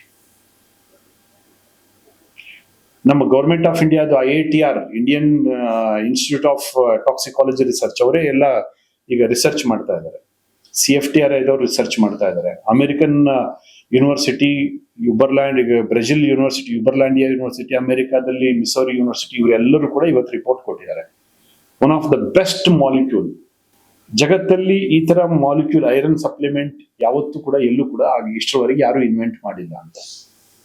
ಇದು ಕೇವಲ ಔಷಧಿ ಲೆಕ್ಕದಲ್ಲಿ ತಗೊಳ್ಳೋದಲ್ಲ, ನಾವು ಇದನ್ನ ಫುಡ್ ಆಸ್ ಮೆಡಿಸಿನ್. ನೀವು ಎನರ್ಜಿ ಬೈಟ್ ಮಾಡಿದ್ವಿ, ಐಸ್ ಕ್ರೀಮ್ ಮಾಡಿದ್ವಿ, ಚಾಕ್ಲೇಟ್ ಮಾಡಿದ್ವಿ, ನಿಮ್ಗೆ ಔಷಧಿ ತಗೊಳ್ತಾ ಇದೀವಿ ಅಂತ ಅನ್ಸ್ಲೇಬಾರ್ದು. ಯಾವತ್ತೂ ಕೂಡ ಖುಷಿಯಿಂದ ತಿನ್ಬೇಕು ಅದನ್ನ. ಆ ತರ ಮಾಡಿದ್ವಿ, ನ್ಯಾಚುರಲ್ ಆಗಿ ಐರನ್ ವಾಟರ್ ಮಾಡಿದ್ವಿ, ಐರನ್ ಮಿಲ್ಕ್ ಮಾಡಿದ್ವಿ. ಸೊ ಹೀಗೆ ಬೇರೆ ಬೇರೆ ಬೇರೆ ಬೇರೆ ಬೇರೆ ಬೇರೆ ಪ್ರಾಡಕ್ಟ್ ಅನ್ನು ಇವತ್ತು ಮಾಡಿದ್ವಿ. ಐರನ್ ಡಿಫಿಷಿಯನ್ಸಿ ಹೋಗ್ಲಾಡಿಸ್ಲೇಬೇಕು. ಇದು ಕೇವಲ ಯಾರಿಗೋ ಒಬ್ಬರಿಗೆ ಮಾಡ್ತಾ ಇರ್ತಕ್ಕಂಥ ಉಪಕಾರ ಅಂತಲ್ಲ, ದೇಶಕ್ಕೆ ಕೊಡ್ತಕ್ಕಂಥ ಒಂದು ದೊಡ್ಡ ಕೊಡುಗೆ ಇದು. GDP ಗ್ರೋತ್ ಜಾಸ್ತಿ ಆಗುತ್ತೆ, ದೇಶದ ಸಂಪಾದನೆ ಜಾಸ್ತಿ ಆಗುತ್ತೆ, ಪ್ರೊಡಕ್ಟಿವಿಟಿ ಜಾಸ್ತಿ ಆಗುತ್ತೆ. ಜನರಲ್ಲಿ ಸ್ವಾಭಾವಿಕವಾಗಿ ಶಾರೀರಿಕ ಶಕ್ತಿ ಜಾಸ್ತಿ ಆಗುತ್ತೆ. ಅನಂತಕುಮಾರ್ ಅವರು ಏನೇ ಮಾಡಿದ್ರು ಒಂದು ದೇಶದ ಕಲ್ಪನೆ ಇರತ್ತೆ ಅಂತ, ಮತ್ತೆ ರಾಜಕೀಯಕ್ಕೆ ಬರೋ ಯೋಚನೆ ಇದೆಯಾ ಅಂತ? ನನಗೆ ಯಾವತ್ತು ಕೆಟ್ಟ ಕನಸು ಬಿಡುವುದೇ ಇಲ್ಲ. ಅದಕ್ಕೋಸ್ಕರ ನೀವು ಬೇಕಾದ್ರೆ ಹರಕೆ ಹೇಳ್ಕೊಳ್ರಿ ಅನಂತಕುಮಾರ್ಗೆ ಕೆಟ್ಟ ಕನಸು ಬೀಳ್ಲಿ ಅಂತ. ಅಲ್ಲ, ಯಾಕೆಂದ್ರೆ ನನಗೆ ಬಿಡುದಿಲ್ಲ. ಇತ್ತೀಚಿನ ದಿನಗಳಲ್ಲಿ ಅನಂತಕುಮಾರ್ ಹೆಗ್ಡೆ ಅವರು ಮತ್ತೆ ರಾಜಕೀಯಕ್ಕೆ ಬರಬೇಕು ಅಂತ ಹೇಳೋ ಒಂದು ಬಲವಾದ ಒಂದಷ್ಟು ನಿಮ್ಮ ಅಭಿಮಾನಿಗಳ ಆಸೆ ಇದೆ ಅಂತ ನೋಡಿ ಬಂದಿದ್ದೀವಿ. ಸಾಕು, ಭಗವಂತ ನೆಮ್ಮದಿಯಲ್ಲಿ. ಈ ರಾಜಕೀಯವಲ್ಲದೆ ನಿಮ್ಮ ದೇಶ ಕಟ್ಟುವ ಕನಸು ಹೇಗಿದೆ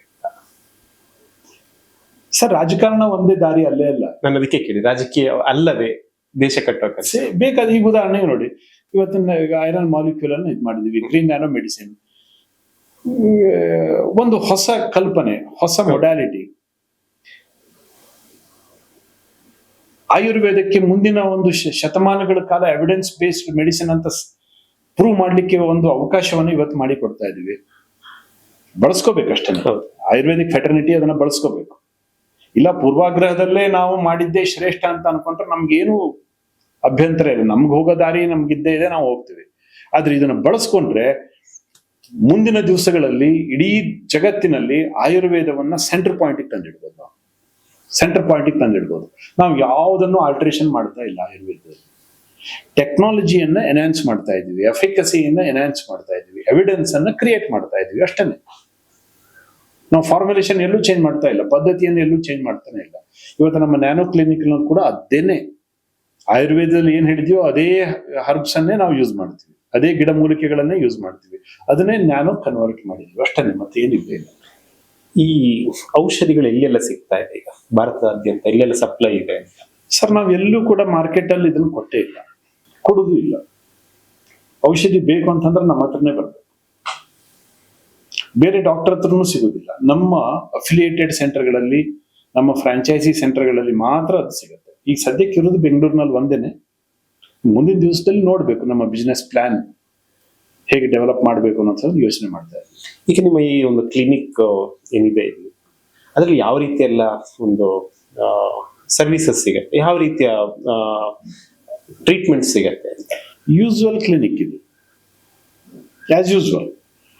ಅಲ್ಲಿ ನಮ್ಮ ಡಾಕ್ಟರ್ ಇರ್ತಾರೆ, ಚೀಫ್ ಮೆಡಿಕಲ್ ಆಫೀಸರ್ ಇರ್ತಾರೆ. ಸಾಮಾನ್ಯವಾಗಿ ಬರ್ತಕ್ಕಂಥವ್ರು ಕ್ಯಾನ್ಸರ್ ಪೇಷಂಟ್ಸ್, ಹೆಚ್ಚಿನವ್ರು ಬರ್ತಕ್ಕಂಥದ್ದು ಕ್ಯಾನ್ಸರ್ ಪೇಷಂಟ್ಸ್, ಕಾಗ್ನಿಟಿವ್ ಪೇಷಂಟ್ಸ್ ಇಂಥವ್ರು ಬರ್ತಾರೆ, ನ್ಯೂರೋ ಡಿಜನರೇಟಿವ್ ಡಿಸಾರ್ಡರ್ಸ್ ಅವರು ಬರ್ತಾರೆ, ಆಟೋ ಇಮ್ಯೂನ್ ಡಿಸೀಸ್ ದವ್ರು ಬರ್ತಾರೆ. ಸೊ ಈ ತರದವ್ರು ತುಂಬಾ ಜನ ಬರ್ತಾರೆ. ಅವರಿಗೆ ಬೇಕಾಗಿರತಕ್ಕಂಥ ಔಷಧವನ್ನು ನಾವು ಇವತ್ತು ಕೊಡ್ತಾ ಇದ್ವಿ. ದೇವರ ದಯದಿಂದ ಇವತ್ತು ಒಳ್ಳೆ ರಿಸಲ್ಟ್ ಸಿಗ್ತಾ ಇದೆ. ರಿಪಿಟೇಟಿವ್ ಕಸ್ಟಮರ್ ಅಂದ್ರೆ ಪೇಷಂಟ್ಸ್ ಯಾವ ಪರ್ಸನ್? ನಾವು ಎಲ್ಲೂ ಕೂಡ ಪಬ್ಲಿಸಿಟಿ ಕೊಟ್ಟಿಲ್ಲ. ಜನ ಕಿವಿಯಿಂದ ಕಿವಿಗೆ ಸುದ್ದಿಯನ್ನ ಕೇಳ್ಕೊಂಡು ಬರ್ತಾ ಇದ್ದಾರೆ. ಯಾರು ಔಷಧಿ ತಗೊಂಡಿದ್ದಾರೆ ಅವರೇ ಮತ್ತೊಬ್ಬರನ್ನ ಕಳಿಸ್ಕೊಡ್ತಾ ಇದ್ದಾರೆ, ಮೌತ್ ಟು ಮೌತ್. ನಾವು ಪಬ್ಲಿಸಿಟಿ ಕೊಟ್ಟೇ ಇಲ್ಲ, ಯಾಕಂದ್ರೆ ಇದು ನಮಗೆ ಕಲೀಲಿಕ್ಕೆ ಅವಕಾಶ ಅಂತ. ಯಾವ ತರ ಜನ ಬರ್ತಾರೆ, ಯಾವ ತರ ಔಷಧಿಗಳನ್ನ ಮಾಡಬೇಕು, ಇದು ನಮಗೂ ಒಂದು ಕಲೀಲಿಕ್ಕೆ ಅವಕಾಶ ಅಂತ ನಾವು ಅದನ್ನ ಎಕ್ಸ್ಪೆರಿಮೆಂಟ್ ಅಂತ ಭಾವಿಸಿದ್ವಿ. ಕ್ಯೂರಿಯಾಸಿಟಿಯಿಂದ ನಾವು ಮೆಡಿಸಿನ್ ಅನ್ನು ಡೆವಲಪ್ ಮಾಡಿದ್ದಲ್ಲೇ ಅಲ್ಲ. ಜನರಿಗೆ ಏನ್ ರಿಕ್ವೈರ್ಮೆಂಟ್ ಇತ್ತು ಅವ್ರಿಗೆ ಹೇಳಿದ್ವಿ, ನಿಮ್ಗೆ 1 ದಿವಸ 2 ದಿವಸ ಲೇಟ್ ಆಗುತ್ತೆ, ಔಷಧಿ ಮಾಡಿ ಕಳಿಸ್ತೀವಿ ಅಂತ. ಮಾಡಿದ ನಂತರದಲ್ಲಿ ಕೊಡ್ತೀವಿ ನಾವು. ಆದ್ರೆ ಎಲ್ಲದಕ್ಕೂ ಕೂಡ ಆಯುಷ್ ಅಪ್ರೂವಲ್ ನಾವು ಬೇಸಿಕ್ ಮಾಲಿಕ್ಯೂಲ್ ತಗೊಂಡ್ಬಿಟ್ಟಿದ್ವಿ. ಅನಂತ್ ಕುಮಾರ್ ಹೆಗ್ಡೆ ಅವರು ಈ ಒಂದು ನ್ಯಾನೋ ಟೆಕ್ನಾಲಜಿ ಮಾಡೋ ಮುಂಚೆ ಒಂದು ಅಷ್ಟು ಕೃಷಿಯ ಬಗ್ಗೆ ಸಂಶೋಧನೆ ಮಾಡಿ ಅಷ್ಟು ಗಿಡಗಳನ್ನ ಬೆಳೆಸಿರೋದು, ಕಾಡು ಬೆಳೆಸಿರೋದು ಬಗ್ಗೆ ಕೇಳ್ಬಿಟ್ಟೆ. ಅದು ಏನದು ಆಕ್ಚುಲಿ ನಿಮ್ಮ ಶಿರ್ಸಿನಲ್ಲಿ? ನಮ್ಮ ಮನೆಗೆ ಬನ್ನಿ, ಕಾಡು ಕೃಷಿ ಅಂತಂದ್ರೆ ಏನು ಅಂತ ಗೊತ್ತಾಗುತ್ತೆ, ಏನೆಲ್ಲ ಇದೆ ಅಂತ. ಕಾಡಲ್ಲಿ ಏನಿದೆಯೋ ಅದೆಲ್ಲ ನಮ್ಮ ಜಮೀನಲ್ಲಿ ಇದೆ. ನ್ಯಾನೋ ಟೆಕ್ನಾಲಜಿಗೆ ಏನ್ ಬೇಕೋ ಅದನ್ನೆಲ್ಲ ಬೆಳಿತಾ ಇದೀವಿ ನಾವು. ಈ ಸಾಂಪ್ರದಾಯಿಕ ಕೃಷಿಯನ್ನ ನಾವು ಮಾಡ್ತಾ ಇಲ್ಲ.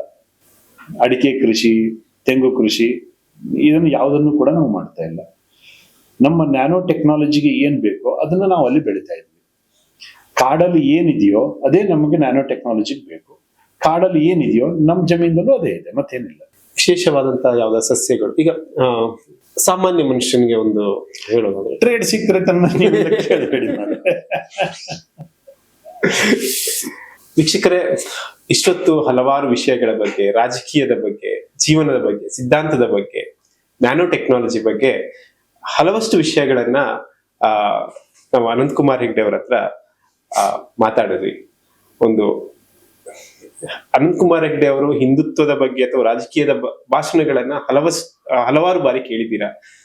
ಅದಲ್ಲದೆ ಒಂದು ಅವರಲ್ಲಿರುವಂತಹ ಜ್ಞಾನವನ್ನ ನಮ್ಮ ಮೂಲಕ ತಿಳಿಸಿಕೊಟ್ಟಿದ್ದಾರೆ. ಸರ್, ಇಷ್ಟೊತ್ತು ನಮ್ಮ ಚಾನೆಲ್ ಅಲ್ಲಿ ಮಾತಾಡಿದ್ದಕ್ಕಾಗಿ ಧನ್ಯವಾದಗಳು ಸರ್.